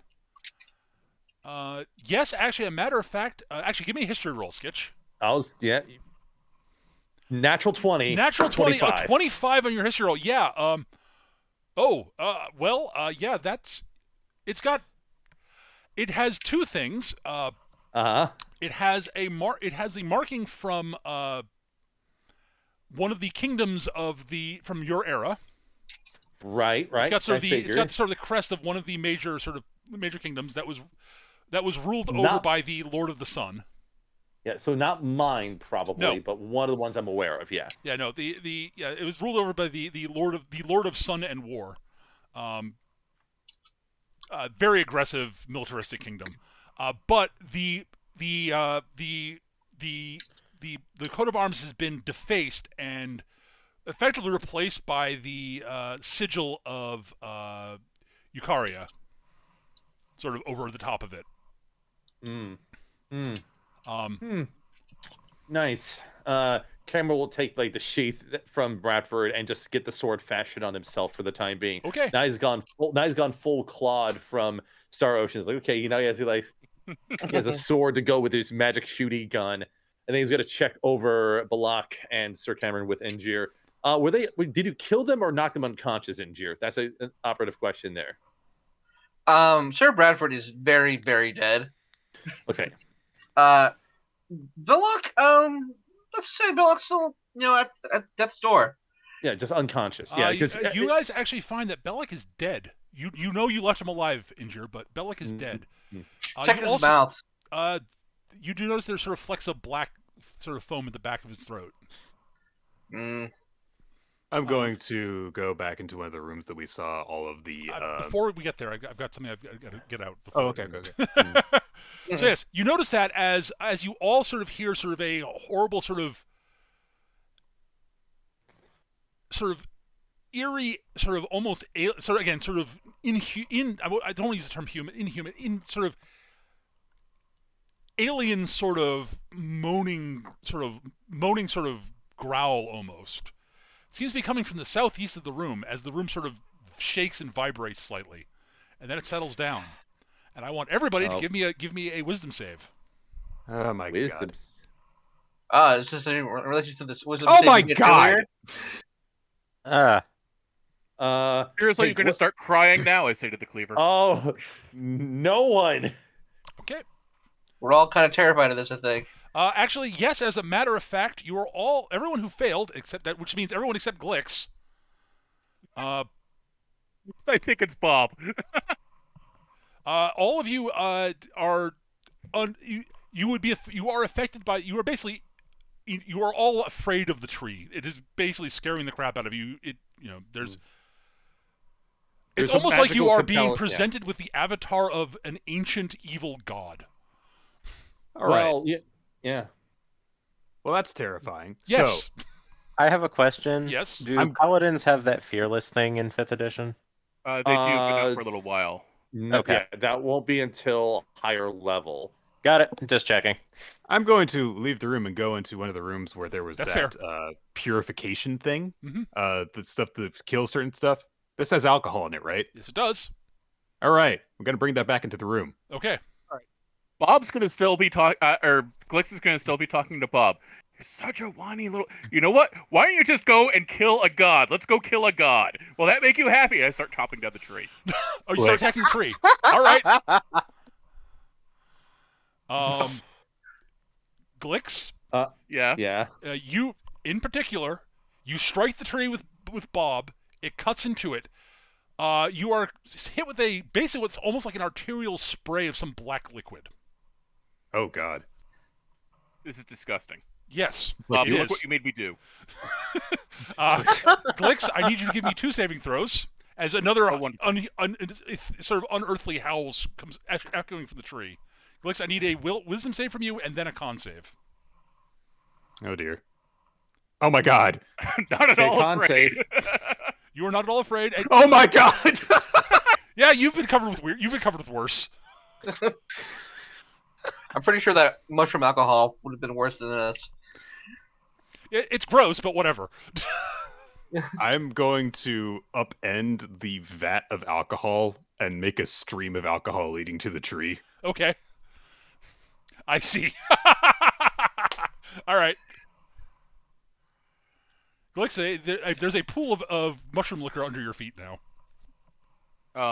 Wait, the torches! Sploosh. Actually, not the pool is a little gross, but there's like algae and such in it, but it's reasonably clean. It's a step upwards. Cleaner than the goo. Yeah, it is actually.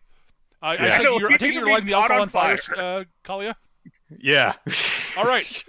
I can do that from Alcohol over here. flames. Yes, you can. Alcoholic flames sort of trickle towards the tree. Normally, alcoholic fire is not really hot enough to set fire to a tree like this, but there is a gaping wound that its sap is leaking from. That someone put into it. How dare they? Who And would that it fucking turns do out that? that stuff's actually a bit flammable. I'd actually planned for something like this possibly happening. So, so the tree goes up in flames. It becomes almost like a pyre, and you just hear this unearthly howling and screaming. The entire chamber shakes and rumbles. Bits of rock start falling from the ceiling. And then there is a deafening explosion from the tree. Underwater. Okay, Glix, you duck underwater. That was wise. You were the only one who was actually in range of the explosion. I was behind this rock. Yes, you were. Most of you are, and those who aren't are far enough away. So bits of burning tree sort of get scattered across the room.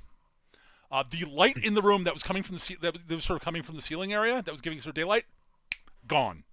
You're left with a very faint ambient glow from some of the fungus on the walls. I activate my dark vision. And you hear what sounds like rumbling from behind you. Like it's not rumbling sound of like rocks falling from somewhere behind you. Oh dear. And you're also confronted with what you can only say is there seems to be like there's a glowing sort of purplish blue light where the tree was that looks sort of like it's like a jagged tear in the air that's just sitting there. I have a feeling this is really bad. I would like to make a knowledge religion check. Okay. Cameron's also going to do that. Absolutely. Yeah. 19 for Cameron with all his fucking 16. knowledge checks. Okay. While I'm not good at it, Cito is interested in this from the perspective of Arcana. Go for it. I'll throw it on the Arcana too. Hey, look at all these high rolls we suddenly have. Good. Glix, you did your job already. Good job, buddy. You had your rolls. Understand. Well, yeah, that's none of you are entirely sure what that is. Cito, you're actually the most Arcana is actually more useful for this than religion, it turns out.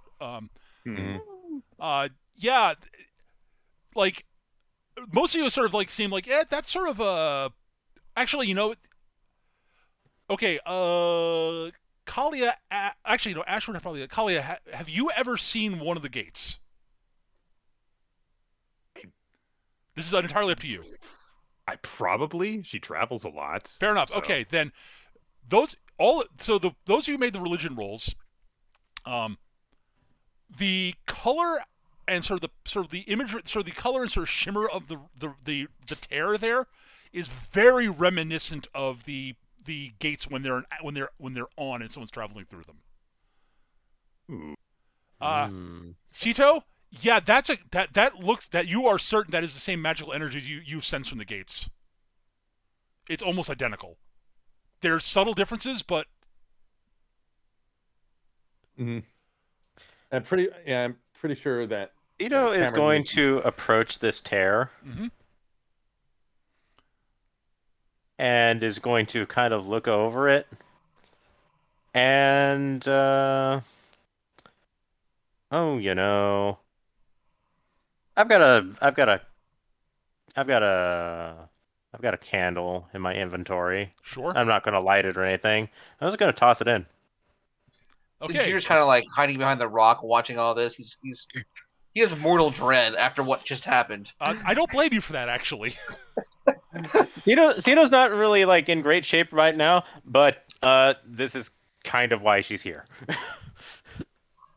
Right. So the candle goes in through into the thing, and it sort of just disappears. It does not fall through the other side. It's somewhere else. Huh. Hey, Bob, what is it? Oh, now you're quiet. It is wrong. So we shouldn't go through it, huh? Do you have other? Why is Unless it you have that other I'm more options. tempted to do this? Why am I more tempted to do the stupid option than Eric? Well, because unless you have no other options, no. I would not recommend Speaking of which, I'm going to go with a torch and poke my head over to where the rocks were. Yeah, there's been a cave in back there. Oh, what about over here? Yep. Same. Oh dear. So we're Uh, stuck down this to is- inside. and also, southeast. you can sort of see that bits of rock still falling, little rocks occasionally dropping from the ceiling from time to time. Gosh, like Cameron. Okay. Cameron is Cito is going to go over, pick up this half elf, drag her over here, and is going to commence science. All right. Hey, rope to her first. Never mind. You toss her through into the rift. Yep. Poof. Cameron's just sort of looking, and it's just like, huh. So the gates are. Cito's going of to the follow. gods? Oh well, I wanted to have like a small conversation first before, but No, you guys can feel free to talk. Well, I mean, no. What happened specifically is my thing. That's fine. I didn't hear what word said. I was going to ask. Word Uh, says she went through. You yeah. step. Okay. Nope. Cito slithers into the rift and is gone. Cameron immediately follows after. As an aside, for the rest of you who are still here, the floor starts shaking, and it looks like what looked like gnarled roots start coming up through the floor. All right, I'm gonna real quick grab this cultist, check to see if he's dead. Oh, he's dead. Okay. All right. I'm just making sure that literally none of these people are alive before we go leave them. So, and then yeah, Kalia is going to turn and she's going to bum rush through the gate, or the purple swirly thing. Yep. The rift thing, yeah. Bob, do you have a plan? You got a better option than going through the wrong gate? How attached to living are you? Very. That's why I'm not hanging out in the woods right now. Fair point. You should probably go through the gate. Odds. Well, unless do you think you can take on a manifestation of Eukarya in full wrath? I mean, I'm going to try, but that's up to you. Poof. It's like, I'll be right back. Anybody who's still in the room definitely feels sort of a creeping sense of dread, of oncoming dread, in the room at the moment. Yeah, That's Injir. At this point, Injir's like, "Oh, this is the stupidest fucking," and he just goes right through the portal. Well, dive through the portal. Yeah, it's like, is it stupid? No, it isn't stupid. What's stupid is staying here because you're guaranteed to be dead. All right. Is You it stupid? all Yes. Is it the emerge- dumbest option? No. You all emerge. You all find yourselves standing at the foot of one of the rings that the gates make up. Except this one is actually broken. Like the top part of the gate is sort of collapsed in on itself. So it's sort of like a 3/4 circle as opposed to a full ring. The steps are broken, and you can see that you are standing on what looks like an island, because you're you can sort of you're sort of on a sort of a bluff overlooking a volcanic beach that leads out into the ocean. Huh. It is warm and very humid here. Is my candle in the sand or the floor or whatever? Yes. The candle is on the ground, as is the very dead sorceress. Yeah, she was dead. Oh, she had that shit going on too. Yeah, You idiot. You didn't check, so I didn't say. Well, I wasn't super concerned. I know you until weren't. this That's why. point. Yeah, like they were all extensions of the tree, and so Yep. Mhm. once Yeah, the body I gives figured that away- was the case, and that's also why I didn't really hesitate. I will say about- this: you guys don't know this. She was she was actually alive until she herself specifically, because she had not been dropped to 0 hit points, was still alive when Glix until Glix actually damaged the tree. Mhm. Actually, until the tree caught fire. Actually, Right. Yeah, that tracks. That's why I wasn't super concerned about it. It's like, all I needed to know was like, okay, I've thrown an inanimate, non-biological an inanimate object went through also. A through. biological, Went fine. organic Okay, object so- went through. Yep. Yeah. So it's like I don't really have a living thing to throw here through science, but this is close enough.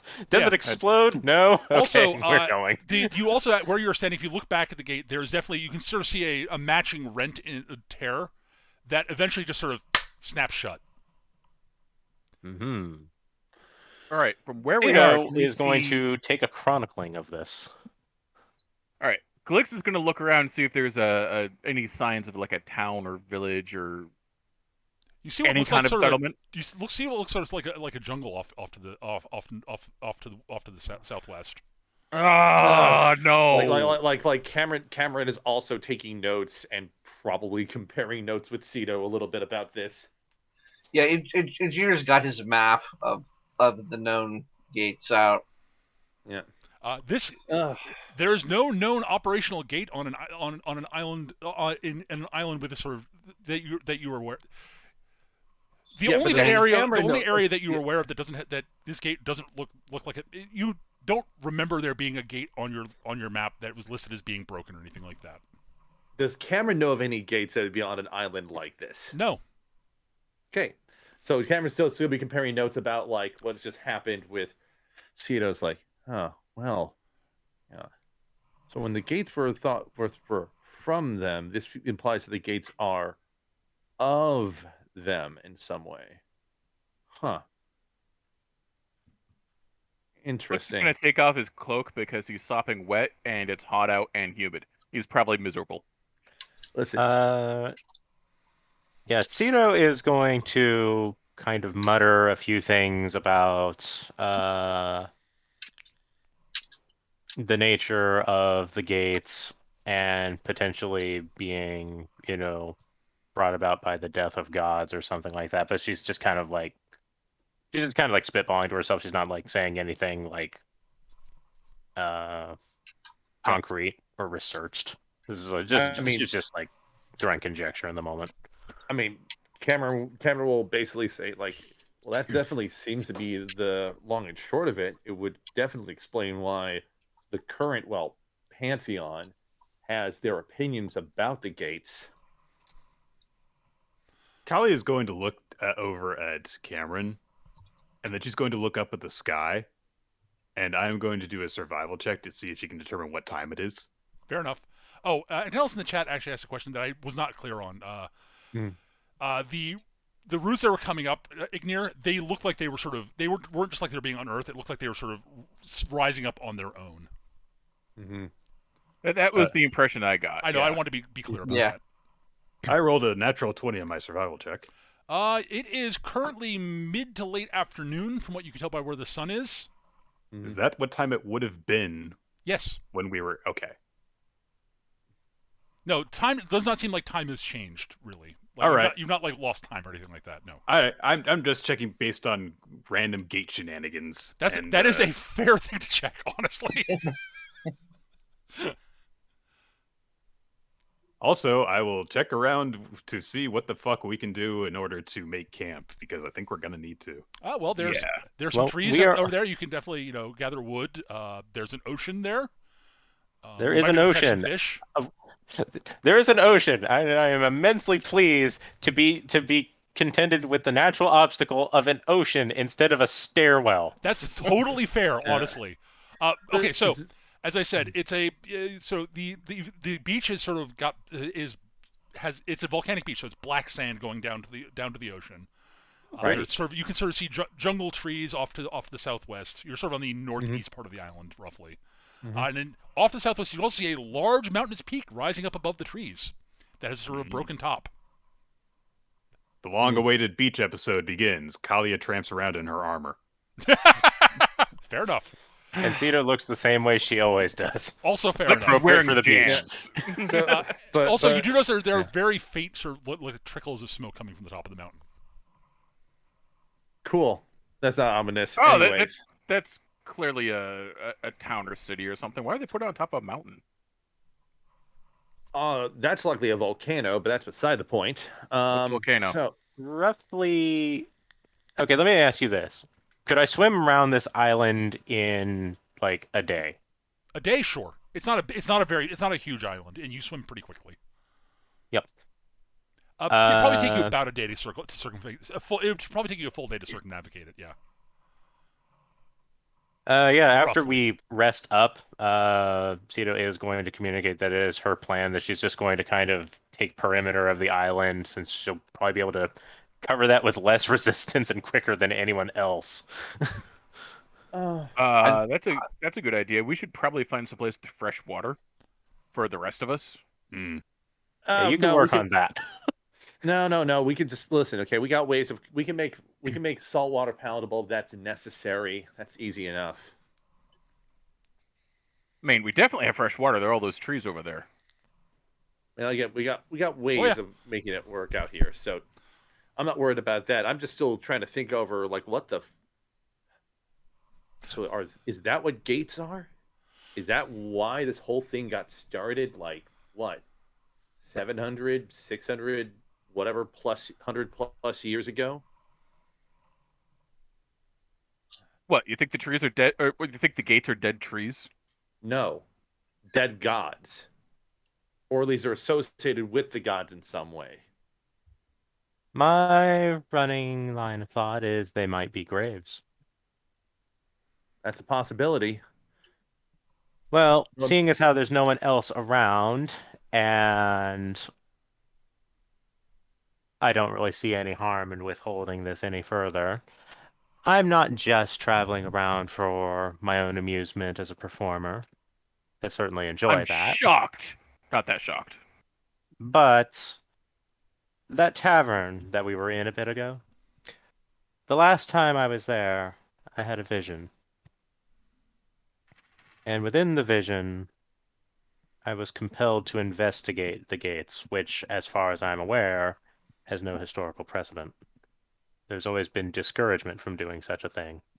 Mm-hmm. So why am I being asked to look into them? And Yeah. by whom? Yeah, Ejir's kind of like, yeah, it was kind of odd when the elders asked me to look into this too. So there may be something afoot that we are unaware of. Well, But seeing as how this whole effort has taken a bit of a turn, A little bit. I don't feel that I am endangering myself by revealing my personal interests at this point. Yeah, no problem. So both of you, Cameron says, pointing to both Injir and Cito, are investigating the gates in particular, or are you just kind of studying things in general, Injir? Ejir, he dusted himself off. He landed awkwardly in the sand when he came through the gate. He's like, the elders of the monastery asked me to investigate some troubling discrepancies in our records involving the gates, but now I'm wondering if there was something larger afoot. Well, yeah, Specifically regarding the positions of them, wasn't it? Yes. Yeah. but that strikes me even enough as a little weird that two of you that without any clear connection or forcing would be investigating the same topic in that sort of way. So there might be something to what you're saying, Cito. As for me, well, I mean, all I have is just knowledge of how the gates were like back in my time and my own weird travel anomalies, but I don't have anything else really vested in this. Hmm. I am a bit interested how both Injir and I predominantly in our own ways come from the sea, and that's where these questions are first forming. It doesn't seem like any shore walkers are particularly interested in the subject or have noticed, at least not to a visible degree. I mean, I can show you the. But there I can again, show, asking around about it is a bit difficult. I mean, I can show you the notes I have from back in my time if you ever want to find out more from what it was like before the war. That could be Although- useful. It is curious that we would come across an impetus for causing this event that would seemingly strike both Glix and myself as a necessary target to execute. That is kind of weird. Like the only one of us here that really didn't do anything directly to contribute to this whole matter is me, it seems. I'm just kind of here for the ride. I mean, that But- was sort of my plan, but then I hit a tree and it exploded. Boom. You Yeah, hit but- it but very hard. Yeah, but I think the important thing here is that you actually were able to hit the tree, Glix. I don't think any of us were compelled to get any closer to that fucking thing. I mean, sorry I've got my for reasons. blaspheming. Sorry for blaspheming something from a god, whatever. But fucking thing. I had my reasons. By the way, Glix, Yeah. I do find that cleave of yours rather interesting. I did cast Detect Magic a bit ago, you know. Yeah, it's a good cleaver. Considering that you've been rambling about it, anytime you use it, you seem to argue with it, and it is most certainly not a mundane instrument. I feel it's a bit more than that. Yeah, Well, it's also an asshole if you're asking. listen, So it's essential. listen. Is it serious? Do you seriously call it Bob? Is that its name? Well, all right. All cards on the table, and none of them are fake this time. Sure. So, You're like, this time. So, through some happenstance, I happen to acquire this instrument, which is intelligent. We made a deal, and now it gets to do what it wants, and I get some magic. So that's how that works. Mm-hmm. You found a magic cleaver? Yeah, You just found a magic cleaver. yeah. I don't believe a You word did. of this. Did you find it or did it find you? I guess. think I the better definitely found it. I think the better question is, where was it found? A place I was clearly not supposed to be. Well, that does not narrow the list down, Glix, okay? I have observed that you don't seem to particularly appreciate wooded areas. I suspect that might be in relation. That's certainly a direction you could go.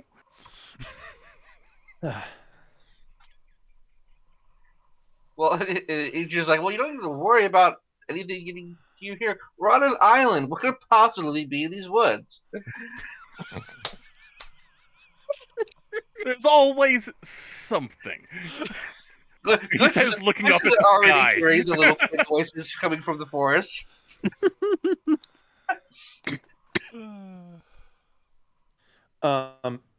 But Cameron's just like, but yeah, like we do need to figure out where we are and how to get off of here. Whether that means repairing this, which I don't think is an option, I fashioning wouldn't a even know where boat, to which start. yeah, exactly. I mean, I have notes from back then, but I don't know if there's any information I could use to help with that. Or we just find someone else living here and use them as a basis to find more about how to get out of here. Maybe we're near. Tomorrow Trade after route, we're we can rested, jump on a I'm boat. going to take a perimeter around the island.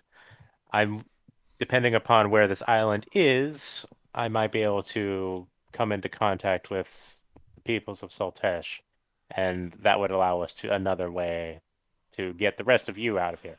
I'm Yeah, not that'd be nice. particularly concerned about being on an island. I can leave whenever I wish. But I'm not you all co- seem to be useful. So Injir just kind of like hides the water breathing pendant underneath his robes. Cameron is just like shrugging. It's like Cito, no matter where I am in this time, I'm stranded. So being on an island is no different than me being in a weird tavern, with most respects. So well, considering that that's a volcano over there, I imagine that might be a bit of a complication should it decide to take objection. well, we'll listen. We'll burn the beach when we are standing on it. Whenever that comes around. Fair enough. Oh, I'll leave you to that. I'll be in the ocean. If the volcano erupts. I thought the term was burn that bridge when we cross it. Hmm. All right. Yeah. So, is there anything else So you guys in want to the case- discuss before wrapping up things? Well, I mean, I was gonna think about like during the camping scenes of the night, Okay. like yeah, you guys can start conversation- setting up camp. You are able to Yeah. gather. There's a spring nearby you can get water from, or a stream or something like that. There's trees you can get wood from. There's Yeah. plenty of fish in the ocean. so, so You are like, not short for supplies, and you can make a lean-to fairly easily if you want to. mhm. If someone wants to give me a survival, actually, with given Kalia's 21 survival check, all that's easy enough to do. All right. Yeah, Glix is gonna lay out his clothes to dry because I didn't pick up prestidigitation. Hey, I have that. Strictly speaking, couldn't you just use shape water to pull the water out of the clothes? You could probably also do that, You could but also do that, but like, if you don't want to see Glix starting around in his underwear, you should probably draw off his clothes. Feels like I'm wearing nothing at all. Cito will take care of the prestidigitation affairs. Yeah. Because Much better. Thank I'm you. never going to object to an opportunity to use the best spell in the game. Yeah, like there'll be a few things, like like there'll be, if there's two people that Cameron can spend some time talking to, one would be Kalia, the other one would be Cito. Talia is going to, I think, finally show up without her armor on eventually during all this. lose approximately half of her bulk. Just Yeah, stomping around the armor all night, all day and night does not seem like the thing you most want to do, especially given that it is hot and humid here. yeah. It is also a beach. I can't You're- imagine sand in the Greaves would be fantastic. Well, you're on a bluff overlooking the beach. You don't have to be down on the beach. Oh, okay. Well, at least we Yeah, have cold Glix drink. will take off his chainmail. Yeah, Cameron will basically just not really do anything with his equipment because, whatever. He's running JRPG rules where he doesn't need to actually change his clothes at camp.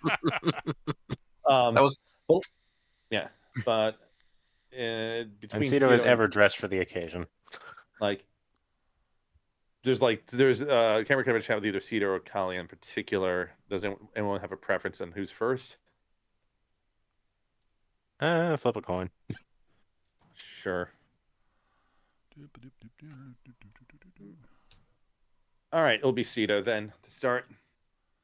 All right. Oh, so I'm the odd one, am I? No, you're number one. That's Oh. Two ways of looking at it, yes. uh-huh. There's other little gags that can be inserted in there, but anyways, yeah. So, but yeah, like basically, Cameron would want to just, once camps are kind of set up and otherwise, Cameron will approach Cito at some point and fish out his notebook I see how it and is. and and present it over to her, saying, so, if you want to peruse what I might have about the gates and such from, well, back in my time, you should be able to find some things in here. He then proceeds to open up the notebook and shows the way to toggle between the different layers of each page, since each page has multiple layers due to light refraction, how it works. It's bullshit science, okay? This is quite a piece of craftsmanship you have here. Standard issue, but yeah, at a time like this, extremely useful. So I'm not sure how long I can keep it running for, but I might as well get all the information I can out of it and into, well, people I trust. Not many shorewalkers choose to trust merfolk. At this point, there's not much difference to me between a shorewalker and a merfolk, all things considered, given, well,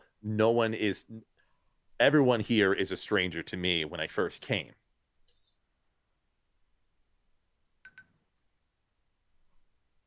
I wonder if the company that you fell into is of great fortune or great misfortune. Well, I'm not dead yet. And you at least are someone who knows about the tavern, so that puts a mark in favor. Like there's some idiosyncrasies, but I think everyone has their idiosyncrasies. You just kind of have to learn to not not dwell on the small stuff and just kind of move on.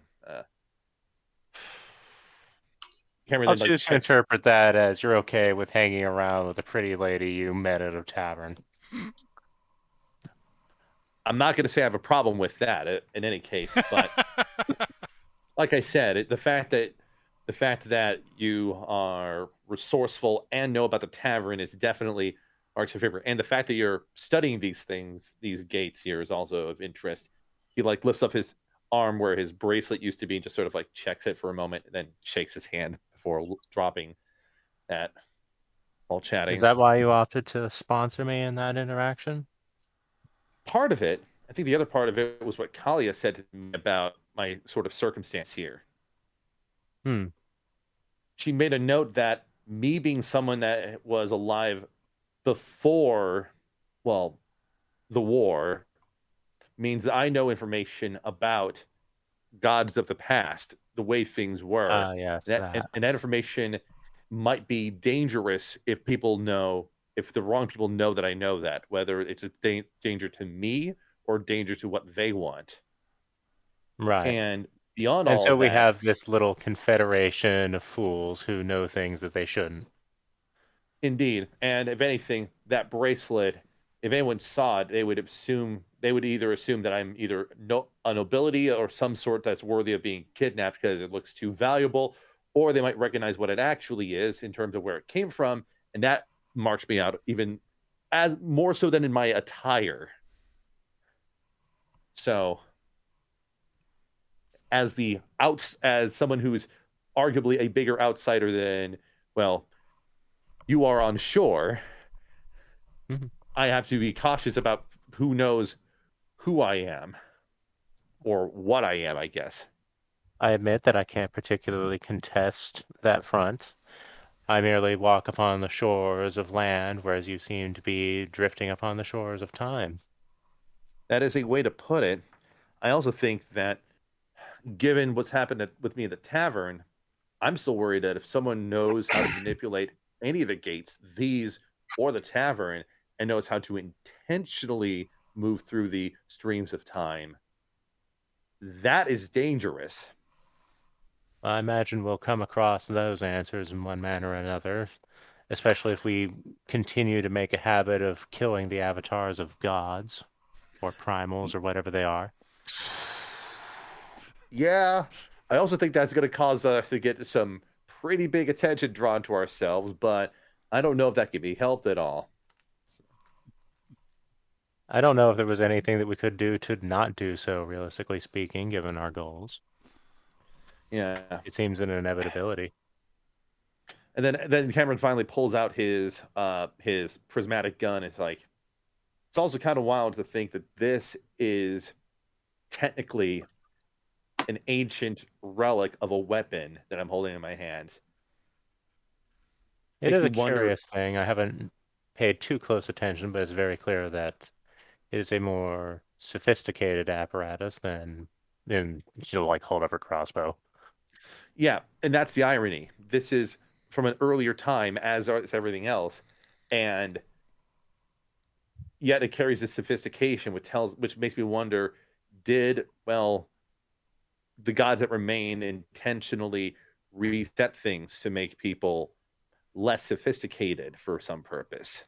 Well, it could just be that there was such widespread destruction that technologies were lost.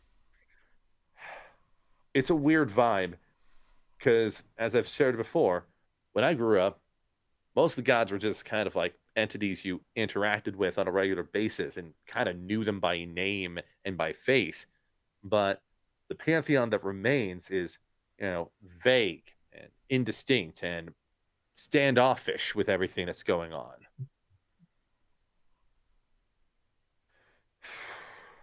Well, if we continue on our course, I imagine we'll have those answers.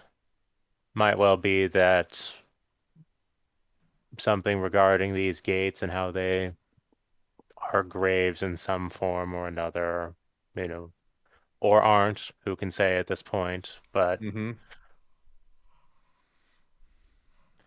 could well just be that that the current pantheon figured out that these great beacons of power exist in the death of a sufficiently mighty being, and they simply don't care to repeat that particular party trick.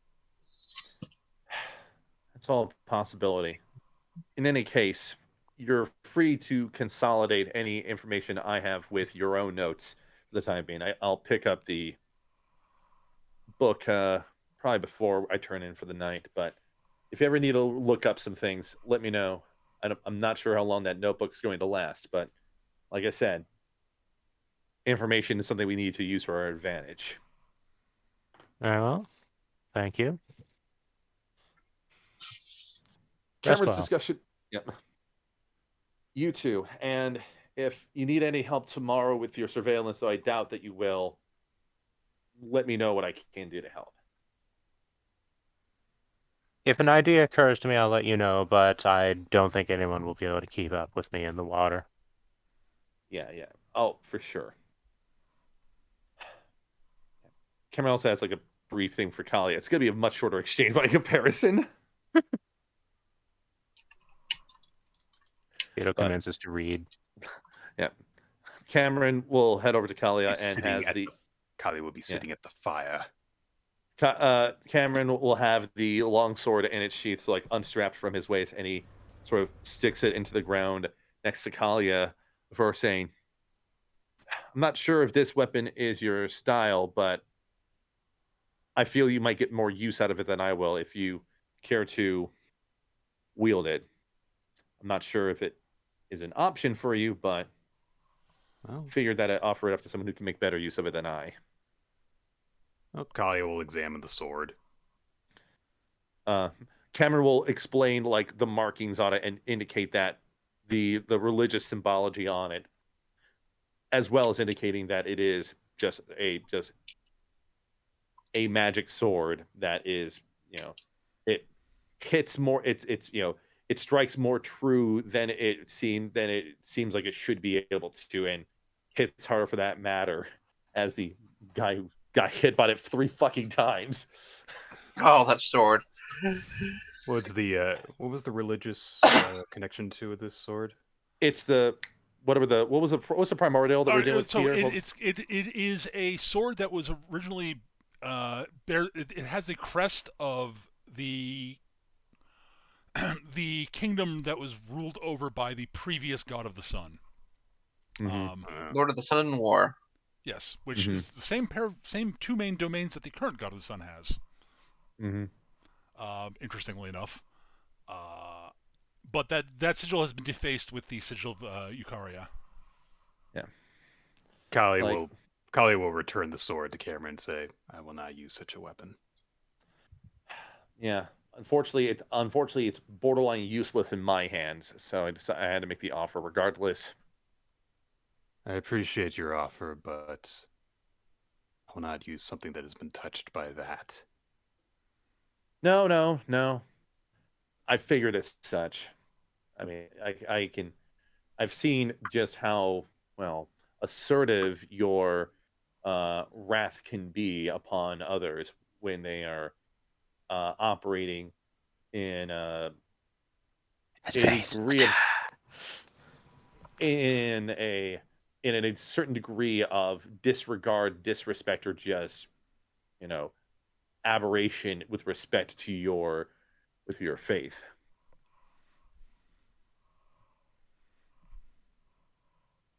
It is that same faith that gives me strength, and so to act against that faith would be self-sabotage. I'm not blaming you for. Oh, trust me, I'm not blaming you for anything in this case, Kalia. Just trying to. I'm just applying my. I'm just applying what I can from my training, and that is, when it comes to supplies, you want to repurpose them as you can in the most strategically advantageous manner. And this isn't strategically advantage for me, but I'll keep it around, if anything, for looks until I can pawn it off to someone.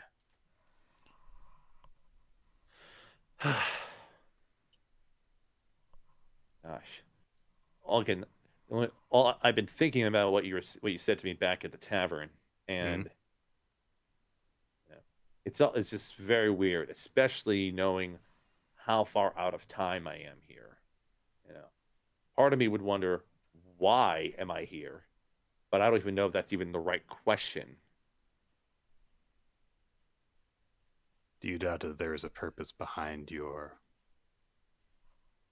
displacement? If there is, then who would orchestrate such a thing, and what would be their drive, and why? And more notably, why me? I'm just a recent. I was a recent graduate in military school, about ready to go off, and do some uh tours, and then this happens. Perhaps your self-assessment that you are not special in your station is exactly the reason why you would have been chosen.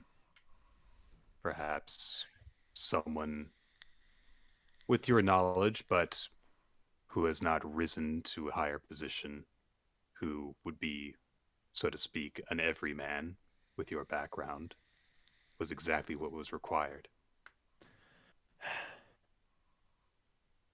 From my perspective, at least for the time being, it's just easier to operate thinking that there is no reason for why I'm here, and simply do what I can while I'm here. Hmm. But taking your advice, I'm trying to think of ways to avoid letting the wrong people know about who I am, where I'm from, and what I know about the past. Because I will say that even if even if it wasn't the case that one of the gods of the current pantheon or past pantheon or otherwise were involved in me being here, I still have a feeling that the current pantheon doesn't would not want me to be here. That is my gut feeling, at least. Perhaps.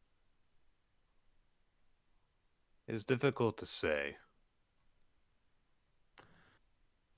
You know, I Some mean, of us dedicate our entire lives to trying to determine what the word and the intent of the gods is. And sometimes people throw their lives away without ever really truly knowing what it is, as you would have witnessed in the cave back there. no, just a reminder. Kalia's god in particular is Mortis, right? Yes. Yes. Yeah. Cameron, say. So, on your best hunch, what would you think Mortis's vibe would be for someone like me, someone who shouldn't be alive in this time, someone who, under any circumstance, would have been dead for centuries?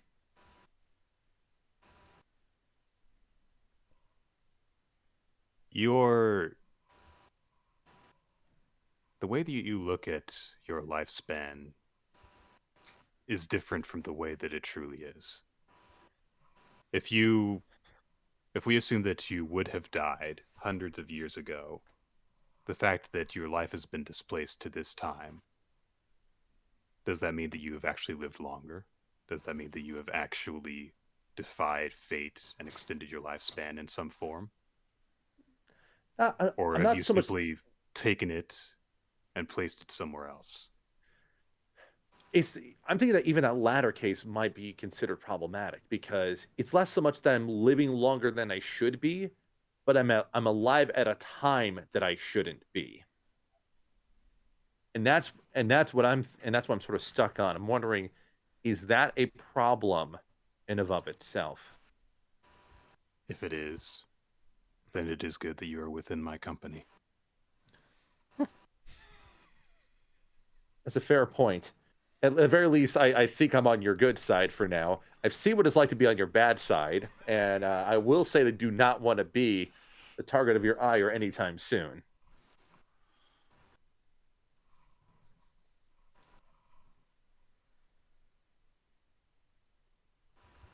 I believe that if you are here,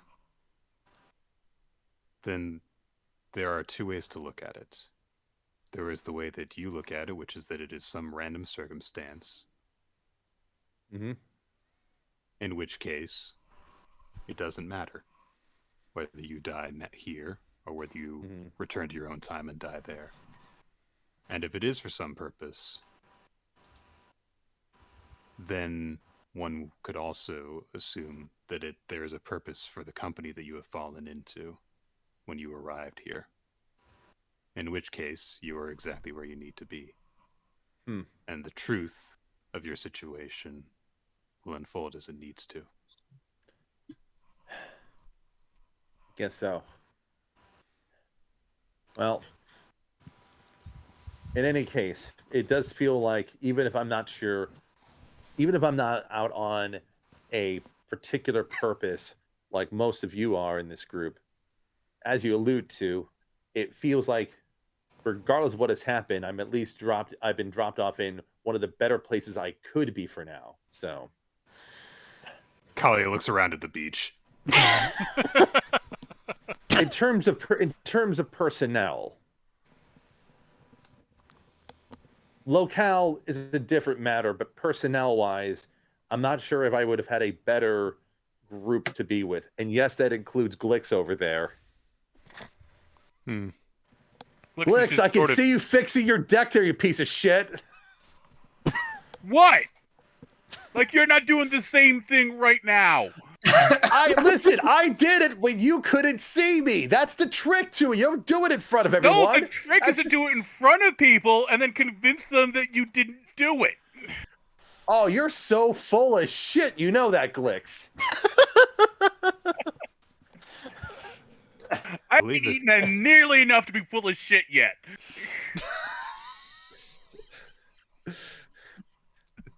I'm sorry, I just had to do that aside there. And you're just on the beach, like in the water, like meditating while all this is going on, and you see his like face start to like twitch a little bit. They caught him corpsing.